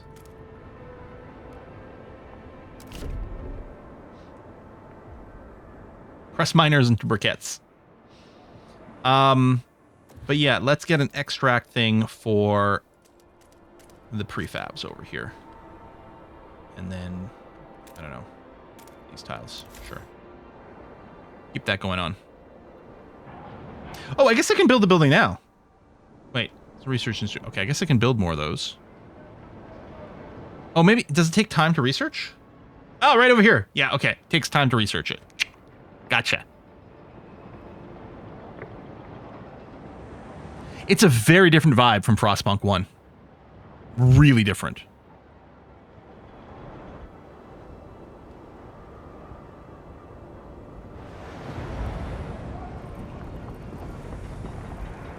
I have a research institute. I have one over here.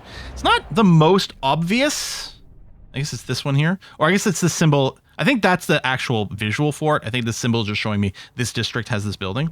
That's not the most obvious of what it is. Also, we do need some more housing. Can I expand the same district a second time?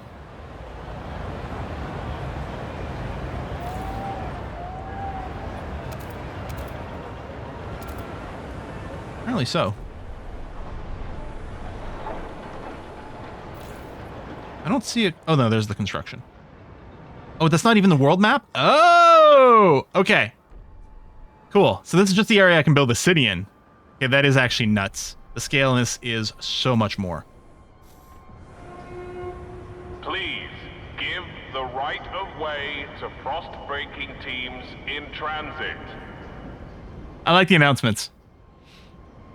Well, this game had the Manor Lord's walk around mechanic. Yeah, although I don't think, like, there's not really the same way to walk. This looks really cool, though. These visuals, the sparks. That looks really awesome. I personally prefer the micro scale of the first game in this. It depends. Sometimes I like the macro and sometimes I don't. Yeah, food is going down. We did set up a foodery over here, but we might need more.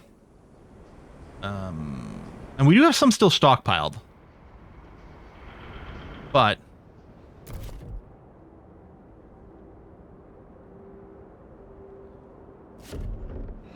I bet you there's going to be a tech I can use for it. But I'm wondering about just getting ready for another kind of foodie. Oh, there's an infinite food spot there too. I guess it makes sense to access that as quickly as possible.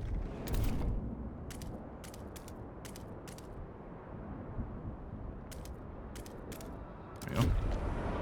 Just make it available. Okay, 54% on the research, which I'm covering, and I apologize for that.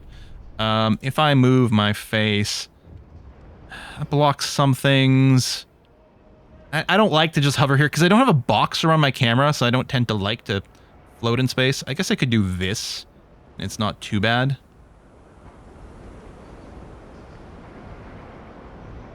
I don't know. If you guys can't see the I guess I could do this. Sometimes that'll hide a message behind it, but there you go. So you can just barely see where it's 64% on the tech. Just go upside down. Attach it to the side of the screen. That's funny too. Oh, what's this? I like the way they're doing these visuals. Abe Byron, 55, drill sergeant. Admiring the generator. It's good to have you back, old chap. It was a terrible fright to have you switched off. You're more than just a heat source to us, you know. To us, you're a symbol of what we should be. Unbending, unyielding fortitude. May we all stand so bold against the frost. The generator is revered and respected by the stalwarts. Alright. I guess just some useful info. Oh, council. Okay, we got some... There we go. There's my promise to the Frostlanders. What does that mean? Let's go here. There you go. Goods. Oh, okay. Goods currently have no common rules. We could go durable goods, which, interestingly enough, would be supported by the Frostlanders. But I'd promise this one, which is supported by the New Londoners and the Stalwarts. Interestingly enough, so the Frostlanders support this one, but I promised to give them this one, which they don't support.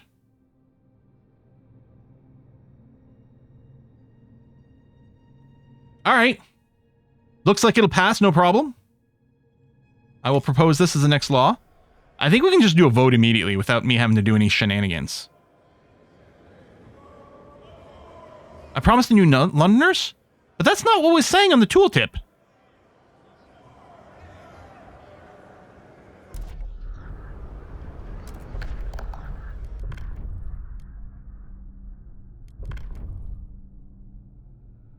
Yeah, it says promise to Frostlanders.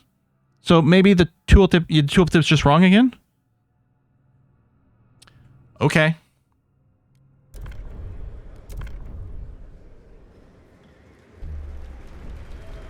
So didn't win a landslide this time. Oh, wow, actually. A lot more for votes coming in than expected. New Londoners' demands met. The New Londoners are delighted you kept your word. They now look upon your rule more positively and consider you a leader with integrity. Trust rises. Okay.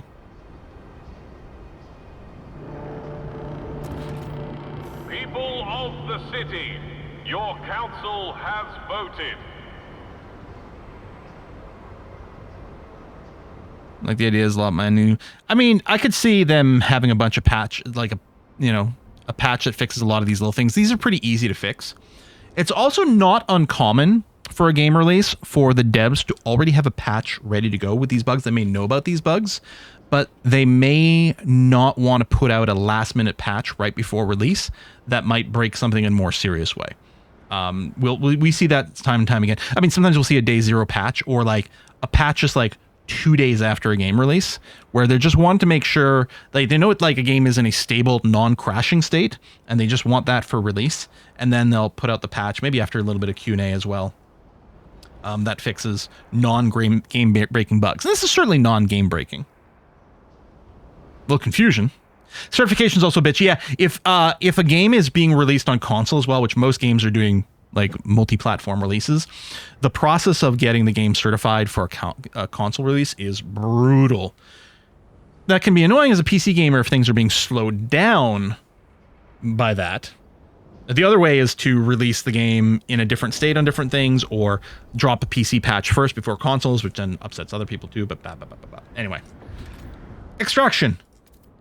Dust coal mine. Drop it in. So that'll complete that, which is good. And then, yeah, I don't like the fact that our food is dipping down. So let's extract. We're not going to get to this or that. I mean, I guess I could drop a thing. I don't know. Maybe we'll do a dedicated one on there later, and I'll just come here. Maybe we can just expand from here. That might be a way to do it. Oh, yeah, no release on Friday. Doesn't this get released on Friday? Terrible idea. The big CrowdStrike crash that happened. Did that not happen on a Friday? Or even a Saturday? I feel like it happened on a Friday. And we're still hearing about it on Saturday and throughout the weekend. Yeah, it was. Because I remember it being quite funny because the Mercedes F1 team, one of their sponsors in CrowdStrike, and I have been out of IT for too long, so I didn't know what CrowdStrike was. I always thought it was just a really terrible logo to put on a car. CrowdStrike. Fuel for the future. A lack of common rules among our people can lead to trouble. But as council debates the future of the city, all are concerned about the day our last coal deposits run out. Yeah. We must explore the Frostland for more sources of fuel, or else the city will have no future at all. Okay. Are we going to access the Frostlands? You need to reach beyond your city to not only survive, but to thrive. Logistics districts give access to the Frostland. Oh, keep in mind they can only be constructed in place of old way station at the edge of the colony or colony area. By exploring and exploiting the world outside the capital city, you can provide your people with nearly everything they need. You can switch between the Frostland view and the city view by clicking the button in the top right corner. Ah. Maybe once I get the logistics thing down, because there's not a top right corner button that I can clearly tell. There you go. Build logistics district on an old way station. Find a permanent source of fuel. Ooh, permanent. Okay. Well, logistics district. Oh, I might have to dig my way out here.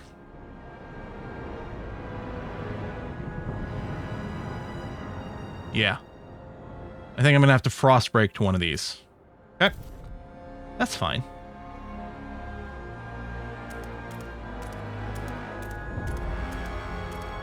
I don't think we've quite reached it. But that's okay. Need the materials. Now, we do... Oh yeah, I cleared this, but I didn't actually build it.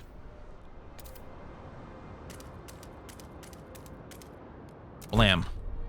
For an awkward shape, but it'll work.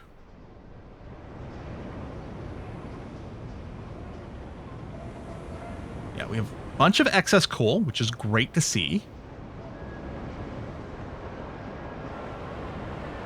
Yeah, we have none of this. Yeah, it's completely unfulfilled. Like, we have decreasing amounts over here, but we had some banked. We still don't have enough housing. I'm wondering if I should build them somewhere else. We got the nice little sheltered spot over here I could construct some housing in. Oh, I don't have enough heat stamps. My income's only 13 per week. Unmet demand for good is lowering how much we get. Yeah, we really aren't getting a lot of heat stamps. That's not great. I don't know if the shape of the district matters. I mean, there's things with like proximity and adjacency, so in that case it can matter. But other than that, I don't know if the inherent shape matters.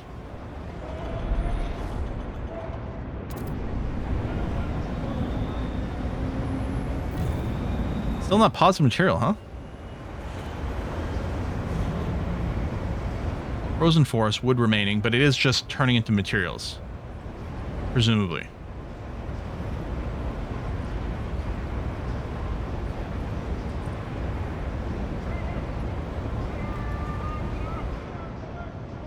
I can expand the existing house, and I have done it a couple times here. Maybe I should just expand this one here. Just to keep people happy. Oh, there's a little food over there, which is interesting.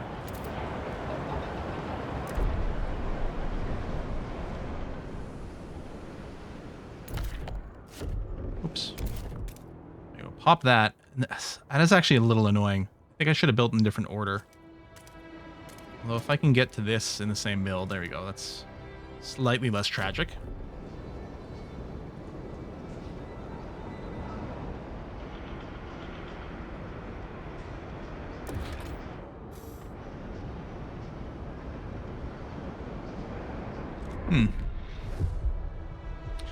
Maybe I should have built a goods thing sooner to get more scraps. To keep your heat lamp maintained. It might just save your life. Feels like I got more in a chunk there than I expected. More than 13. Sue Miller, 12, street urchin, looking for trouble. Cindy's pa went and got her governess, like she's gonna be a duchess or something. Not on our watch. We roughed up the little bitch all right. Ferguson's boys will learn this too. If they try and wife us again tonight, we'll pull razors and say we'll cut out their eyes. It'll be good fun. Well, this got dark. But what we's want is a proper rumble. Short blades only. Come on. Who wants to play? The lack of a law regulating childhood is causing tension to rise throughout the city. Okay. Oh, I can propose a new law. Maybe I should. Okay, why has rule got a little yellow dot here? Rule laws require 2/3 majority to pass. Communities will vote based on their relations. In times of high tension, they will need more. They will be more inclined to support giving you more power. Oh, so if I progress through here, I can become a proper captain. We'll only consider appointing captain in times become dire. Okay, so we can get some guards to quell protests. Guided voting. Steward may declare a motion vitally important to the city's survival, curtailing debate and convincing many wavering delegates to support it. I see. Okay, so these I can't do anything for right now. I've already got mass-produced goods. Food additives currently have no rules. It's interesting, I can't even click on this one. Or maybe I can? Okay, it was looking weirdly gray even when I moused over it. Now it's properly highlighted. I'm going to snooze this ad break. We'll probably go and wrap it up shortly. Only natural foraged ingredients may be added to food. We will train people to forage. Citizens will provide some food. Or, city will approve chemical additives with tested and tolerable risk levels. Food production efficiency increased, disease marginally increased. Okay. Under city, what do we get? Welfare, basic necessities.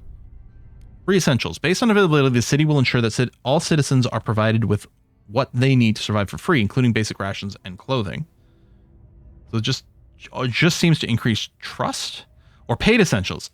To foster responsibility and reward work, citizens will be charged a small fee in exchange for essentials such as basic rations and clothing. Production efficiency slightly increased. Heat stamp income per capita slightly increased. Okay, so this seems like we don't want to stay on no rules for this one. We want to choose one of these two and either generate more trust, which interestingly isn't supported by anyone specifically, or paid essential, which is specifically supported by the stalwarts. Socialism or capitalism? I mean, is it even capitalism? Because I think they're paying the government, so I think it's just another variant of socialism, really. A slightly less nice one. That's interesting.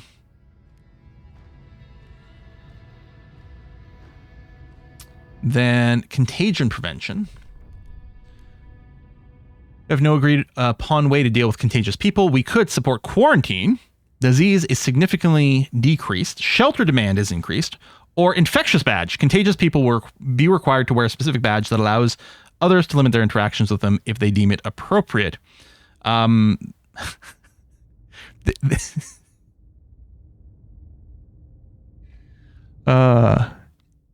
These exist in real life. They're these red hats that people wear sometimes. Anyway, tension slightly increased, disease decreased. Citizenship is available over here for community service. Ooh, there's a lot of options. Expedition support, expedition time slightly decreased. City development effort, main district produces a small amount of prefabs. Heat pipe watch, heat demand is decreased. Service exemptions. Heat stamp income per capita is slightly increased. So again, this seems like we want to run one of these. There's no bad. It's just a question of which one do we choose. Okay, and then under society, funerals, harvesting funerals. The deceased will be harvested and their healthy body parts used to support city healthcare. Unharvested remains will be incinerated and the ashes transferred to relatives. Research speed is slightly increased, disease is slightly decreased, or ceremonial funerals, trust loss resulting from deaths is decreased. Childhood. There's those childhood rules. So this is a bad one. While nothing is going on, we are really being penalized. Crime is increased. No rules define who is responsible for the care and education of children. Some are well cared for while others are neglected. As a result, misbehavior and violence among the young is on the rise. So we can do family apprenticeship. All children must work alongside one of their relatives so that they learn their trade and continue the family tradition. Percentage of active workers increased, or mandatory school. To guarantee that all children have the skills and knowledge needed for this in the city, we will establish a mandatory school program supported by the city. Research speed increase. Laura's heat stamp. I don't like that part. Is there a Mrs. Butters here? Oh, I just talked to Mrs. Danish Butter and was told to say hey to all of you. Hello. Is her first name Marjorie? We'd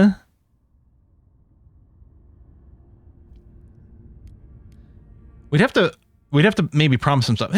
More people are in favor of the mandatory school.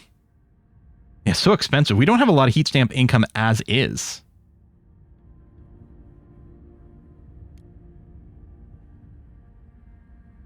But schools do seem good. We've got some support. And maybe it's more of a later thing. Maybe we ignore the childhood problem.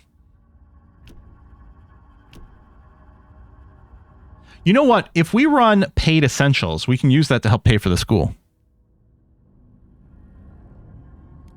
Let's do this. Paid essentials. We use it to fund the school. Install. All right, they won't negotiate. New Londoners, what do you want? See, this would be fine. We could do city development effort. This law here, this category, every single one of these was good. They were positive. Just a question of which one we want. So it would be fine to pass one of these because we promised it. That would be okay. What about the Frostlanders? Durable goods, which would be canceling one of our laws and swapping over to this one. Tell us to research the untreated sawmill.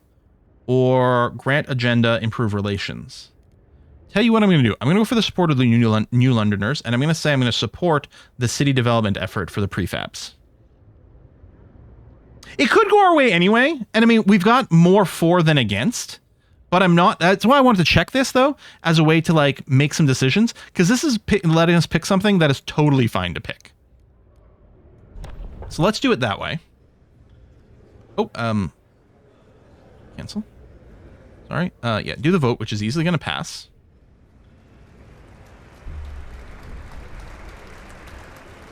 Thunderous applause. The proposed law has been approved. And then, yeah, I guess we can start more research as well. Like, research housing insulation? Asbestos? I mean, it's got the word best in it. How could we possibly go wrong with this? To take advantage of the natural properties of its fibers, dwellings will be upgraded with asbestos-laden materials to prevent heat leaks and promote energy conservation. Base heat demand of housing districts is decreased. That's good. Or... Oh! Okay, Frostlanders and New Londoners are in favor. This is actually almost all the city is going to support this. 12%. Oh no, literally everyone agrees. I don't think there's a second option. I think I didn't see a symbol. So everyone's cool with this. All right.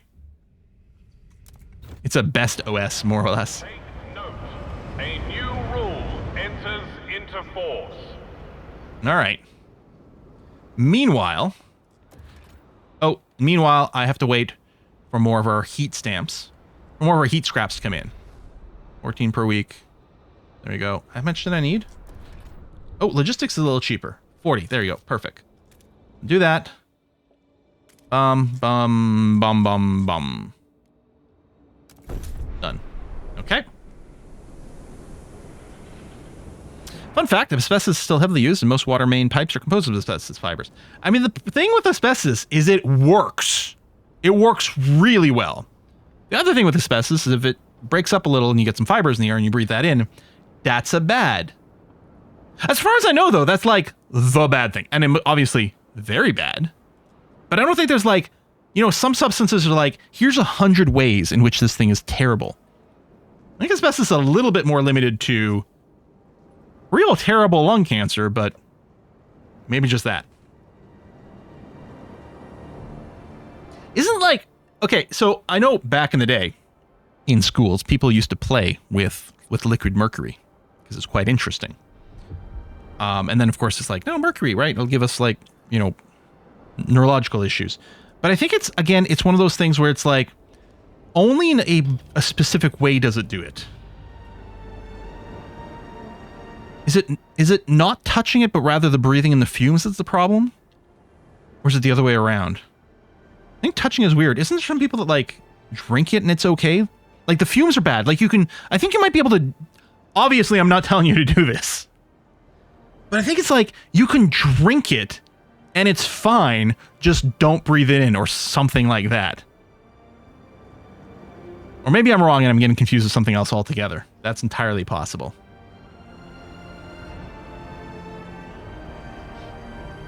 Maybe it still absorbs through the skin, in which case, obviously, you wouldn't do that. I might be getting confused with another chemical, too. There's also different forms of mercury, and that's part of the problem.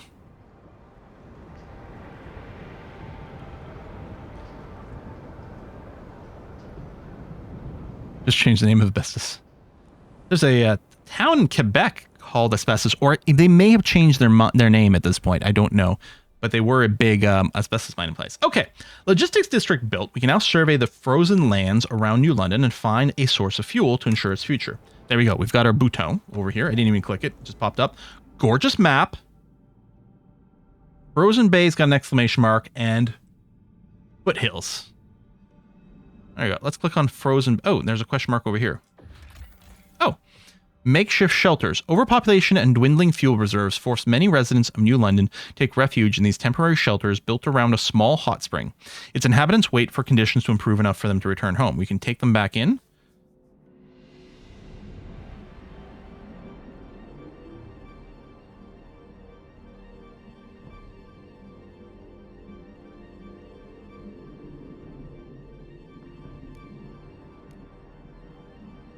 Okay, Frostland team. Okay, I have 15 teams available, so presumably this is temporarily going to use up 5 of them. But it's going to earn me another 2,600 New Londoners? Okay. I mean, maybe I can't deal with them right now, but we'll see. Lot's expedition.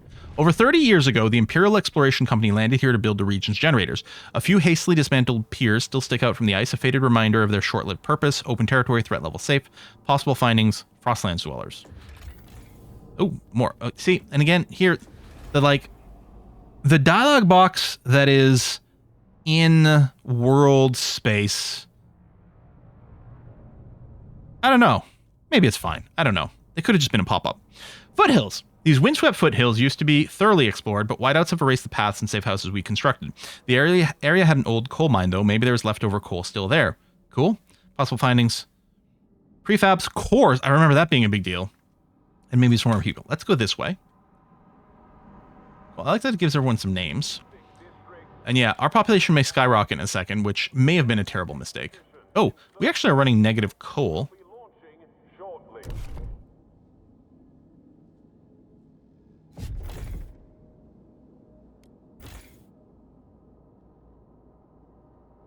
One, two, three expansion. I think I might just build a second coal mine here.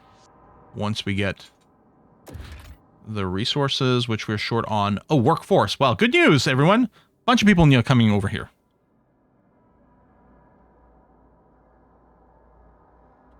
Refugees time left. Is that on the world map when they're arriving? Is that what this is? 3 days. Okay. All right, and we get some temperature forecasts. Colder, warmer. Uh-huh. Okay. Yeah, people are chilly. The housing scarcity as well. Right, which I already expanded you once. I think we might just end up building another housing district.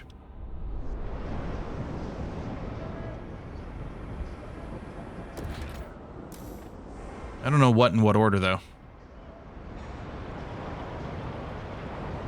Tax coming in. Another law soon. We did promise. I wonder if I can click on this and it'll go immediately to that law. What do you think the odds of that are? We'll see what happens when the council's ready to go. Okay, we do have our workers. Oh, we have an event here. Feral children! Okay. I will commit to resolving this issue. 30 weeks. Damn it, I should have gone for one of these. Oh, 5 children died at the Rumble. I didn't read the whole event. I really should have. Okay, council in 0 days. There we go. And nope, clicking on this doesn't lead anywhere. Is the times the same? We can't. It's okay. We can pass both of these. It's gonna be all right. All right. I don't like the money cost on mandatory schools. We're gonna go family apprenticeship, although no one supports it.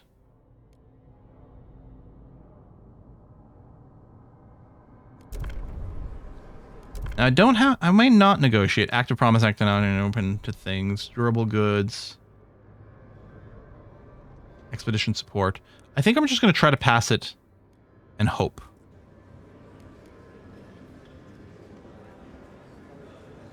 Vote.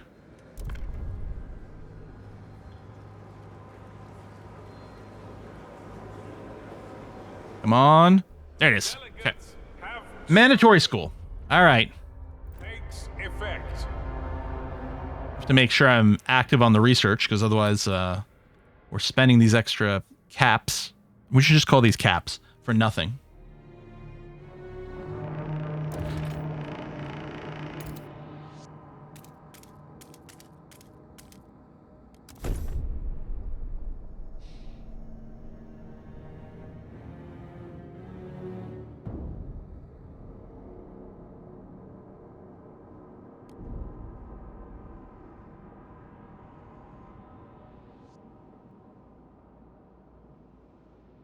Oh yeah, look at that. With the more balloons over here.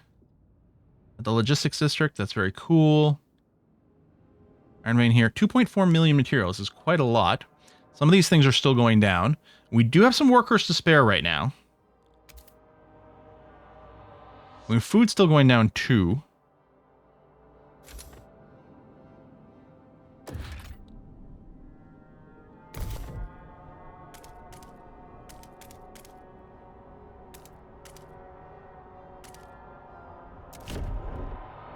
Can build onto that. Oh, hang on.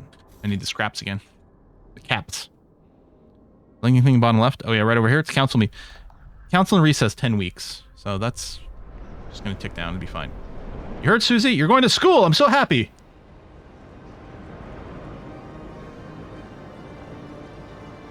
My mom was always happy when September came and kids were going back to school. I don't know. I understand why she was so happy all the time.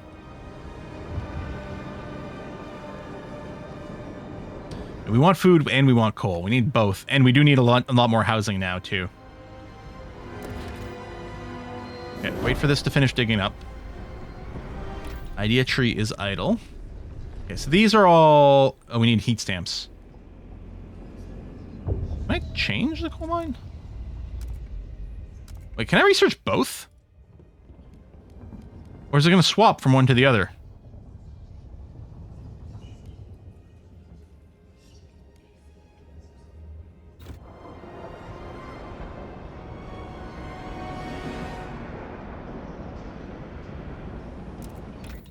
I don't know. Alright, what else can we do? Work shifts, sauce mills, hot houses. Well, hot houses only has one option, so it makes it, you know, really easy. Like, no one else shares this idea. Great. Oh, wait, are they different? Oh, yeah, no, they're different. There's chemical hothouses and bio-waste hothouses. Industrial-sized hothouses where organic waste ferments in large vats, fertilizing revolving shelves of crops. No shit, huh? Or chemical hothouses. Industrial-sized hothouse where chemical nutrients are injected into tubs of crops to accelerate their growth. So, again, this one here needs more workers. This needs fewer, but it's got less food output. This makes less food and needs more heat.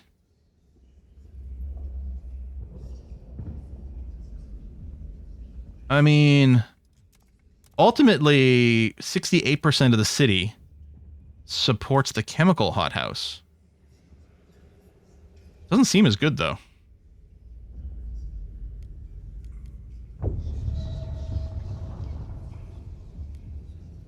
Need a big vats of chemicals to set up someone's villain origin? People are wrong. I mean, you know, I ignore Twitch chat plenty as well. Bio-waste. Let's use some poop. Oh, looming cold. Problems in the city. As the captain's authority weakened, different groups started pulling the city in their own direction. New London grew overpopulated. Whiteouts ruined expansion attempts, and now coal is finally running out. Without heat and shelter, people start freezing to death. Although the captain appointed you to before passing, people are anxious. You're not up to the task. Prove them wrong, Stuart.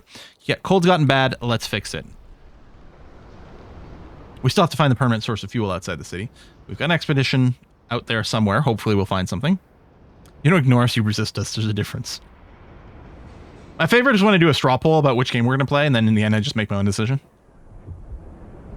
Although, to be fair, I need to be enjoying what I'm playing, otherwise we're all going to have a bad time, right?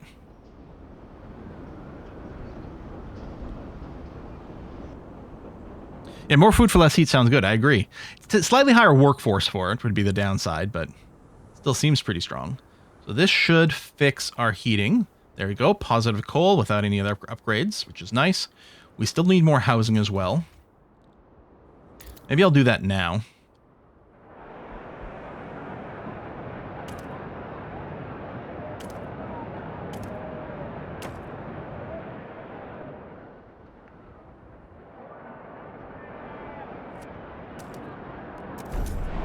One more housing district. Just put up with Quill, he's a bit batty. Imagine dealing with diseases harder than squalor, so that's probably the balance. That may be the case. Deadly cold. Due to cold, some people less frozen. 107 people just froze to death. Children caught idling during school hours will be punished. Will be sent to the mines. That's due to cold. Yeah. Well, it's getting better. It's just the shelter capacity for a second here. Housing shortage solved. Yep. People will die, but it'll free up some housing for us. It's fine. 48% in the wastelands. We're still waiting on the food booster, which actually should solve our food problem. I can still build a building on this coal mine as well. I mean, maybe I can put two of the same as well. If this gets an upgrade to a second building slot, maybe I can just throw down a second coal dust mine on the same thing as well.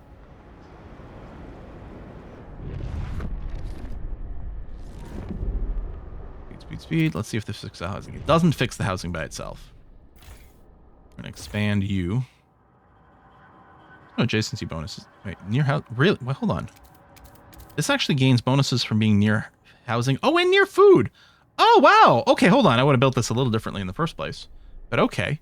Food near housing. I mean, that kind of makes some sense.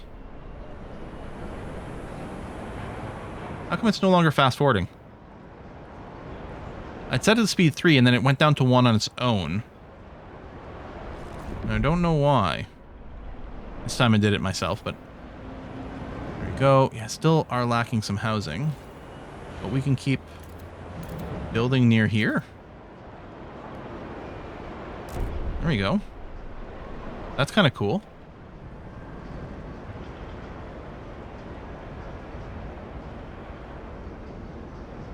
Okay, law proposal, hold on. Sprite, city development effort. We promise to pass this. Massive support for it. Cool, give us some free prefabs, please. Can I skip this vote? Looks like holding the button down may have made it go faster. No, I don't know. Delegates have spoken. Effect. Who is doing the voice in this? It sounds like the same guy. I can't remember his name. Citizens, a new law is in effect. It sounds a lot like the guy who was the manager in the IT crowd, and the second manager in the IT crowd, and who also in the Fallout series, well, I don't know about the video games, but in TV show he voices the house robot thing, the Cogsworth type of thing, and he's also has an appearance in the Fallout TV series. Matt Berry. Yeah, it sounds like Matt Berry. Is it? They're not using his voice much if it is. Yeah, the Mr. Handy, that's what it is. Maybe he's got some more narration that I didn't notice, but I don't think like the original narration was there. Deposit run low. Coal is running out. Stewart, some of the coal deposits in this district will soon run out. The stalwarts and the New Londoners believe they can use explosives to access deeper veins of coal. Frostlanders say we should send children for missing ore in the tighter tunnels. Some did this as kids themselves in the abandoned mine outpost, and they survived unscathed. Yeah, the ones who survived tell you that they survived, right? It's like those stories of, well, when I was a kid, you know, we rode bikes without helmets and we did this and we were fine. Yo, you were fine. Some of you died, but they're not around to tell their story. I kind of want bombs. I mean, you know, the children yearn for the mines. We've done a lot for the Frostlanders. I kind of want to use bombs. Increase by 10%. Ooh, this does increase deposits by 15%. The Frostlanders are always right. This is the conclusion I'm coming to. The Frostlanders are always right and know what they're talking about. But I kind of like explosives, but also the children yearn for the mines. Do both. Send children into the mines with explosives. There you go. All right, let's do it. The Frostlanders actually don't even love me. They're only at neutral. Oh, I mean, of course, the stalwarts are devoted. New Londoners are our biggest percentage. We might need to go and specifically work on them. Sign research, increase relations. Let's see if we can do something that they'll be happy about. Oh, I need some caps. Famine prevention. Oh, not far enough. Okay. Okay, yeah, we're gonna have to wait. But, yeah. Mandatory school costs of 1.1. Unmet demand for good. Yeah, I really should be making some goods. No, yeah. I gotta remember to save up for that. Which is industrial district, which you can do now. So let's do that. What kind of adjacency? Near food district, near housing district. Okay. Sure. Whoa! Near industrial district, disease goes up. Squalor goes up. Oh!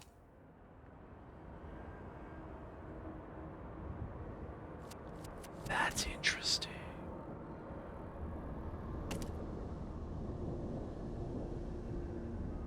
Okay, you're fine.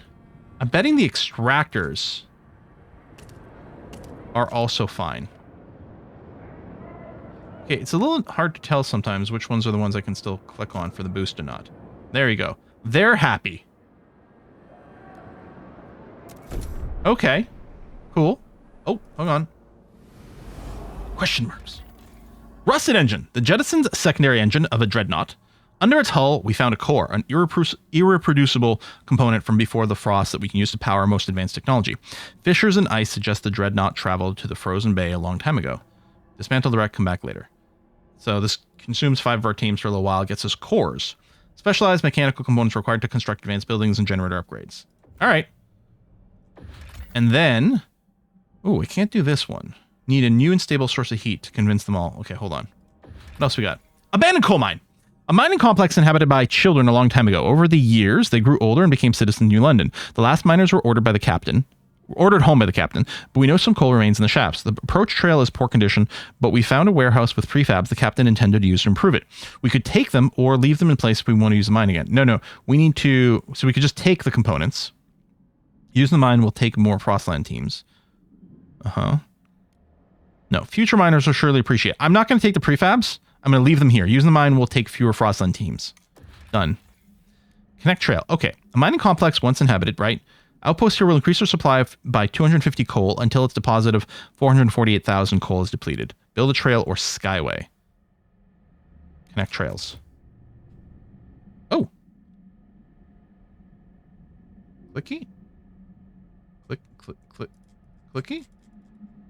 Maybe I need... Oh, trail construction. 10... Sorry, I'm behind my head. Cost. 10 Frostland teams, 25 heat stamps per route segments, 5 prefabs per route segments. Basic quality trade route. Allows shipping 250 units of any resource. Okay, I'm going to open the tutorial for this. T. T for tutorial. Maybe if I click on it first and then tutorial. There we go. Trail is a basic type of connection which allows you to send resources between different places in the Frostland and are required to operate outposts. Start a trail, click the trail button. You can also start a trail construction from the panel of the element that requires it. Oh, okay. Maybe I didn't have enough teams or some other material. Hang on. If I click here, connect trail. Oh, it's not red now. I thought it was... Oh.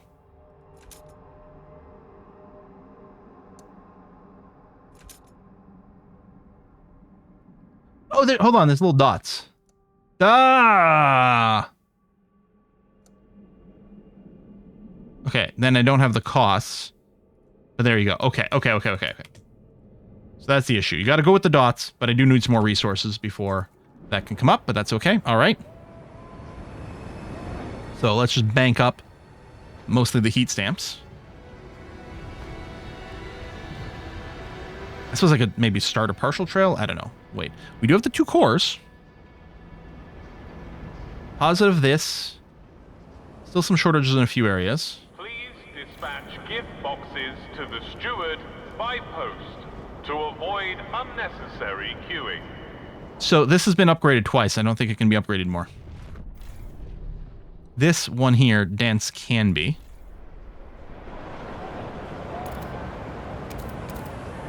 We may as well bring it to the max. Although, wait, was I going to save up for the road? Although, at least, okay, well, at least we're getting the this industrial one up. Demands and requirements. Buildings and districts have their requirements represented in resources, workforce, or both. If those are not fulfilled, the district will cease to function and become disabled. On the other hand, they also have their demand. This amount contributes to your overall demand in the city, meaning if it's not fulfilled, it will increase your city's problems like cold and squalor, but it will not affect the district's output. The district will work the same as long as its requirements are fulfilled. Okay, districts are listed in the district panel. Keep in mind you need to fulfill all of them. All right, so requirements, 600 workforce, 50 material, which we are running a deficit on, and the supply is nearly done, so we're going to have to go and harvest some more of that. You can provide... Oh, I want you to produce goods, please. There we go. Fire in the shaft. Coal is running out. Steward, a fire is broken out in the coal shaft. If we don't react, we'll lose the mine along with the deposit. Some of the stalwarts engaged in the rescue effort insist we can still save the mine by cutting off the air supply to the shaft and suffocating the flames. But some of the child miners are still making their way out. It'll suffocate them too.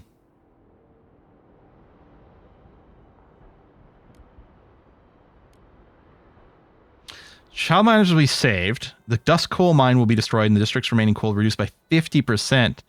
Yeah, we can just make more children, right? That's how it works. That's how it works with people. I'm pretty sure. I don't know who would have seen this coming. Memorial will be held this evening. 101 child miners suffocated. See, they should have just gone to school. I bet you there would have been an event with the explosives too, but he had to do it. The city would have frozen. Wow. Wow.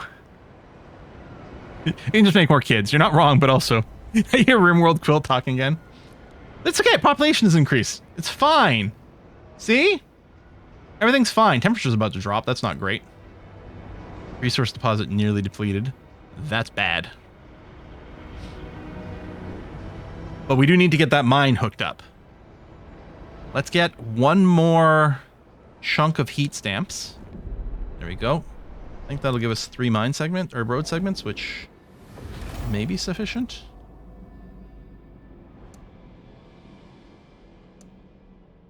So does it just connect to this? Yeah, it doesn't go into the city.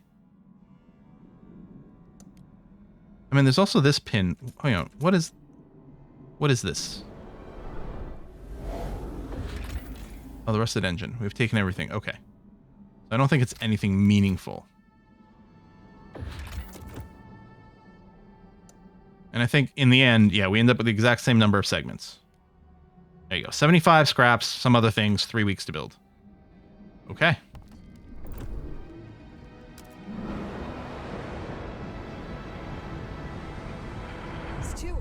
City grows. Stewart New Count has revealed significant growth in our population in recent weeks. Some attribute the rise to an influx of settlers from the Frostlands, others births outnumbering deaths. Whatever the cause, we've adjusted our calculation. Cities need to reflect your new numbers. See, we just made new babies. It's fine. I don't know what you people were worried about. It's fine. Infectious agents, the first crack. Stewart, during a routine medical examination performed by stalwarts, a small group of Frostlanders refused to be assessed. These checkups are relics of years past when a cough could endanger the city. Now, that's gone now. We've adapted. No point continuing this invasion of privacy. Stalwarts maintain that regular physicals help ensure the safety of our workers. It's vital we monitor our citizens' health. One foreman pushed back.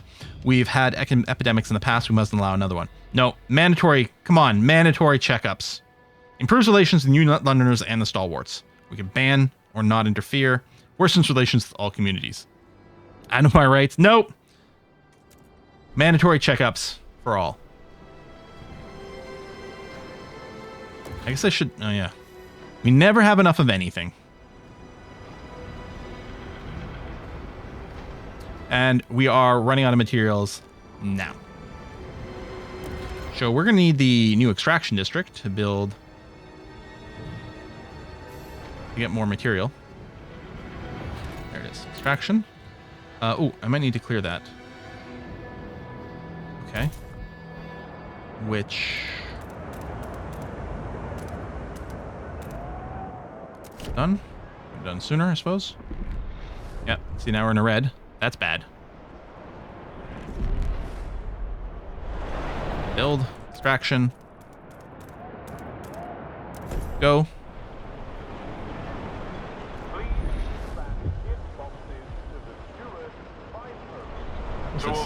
Oh, and Mount Outpost.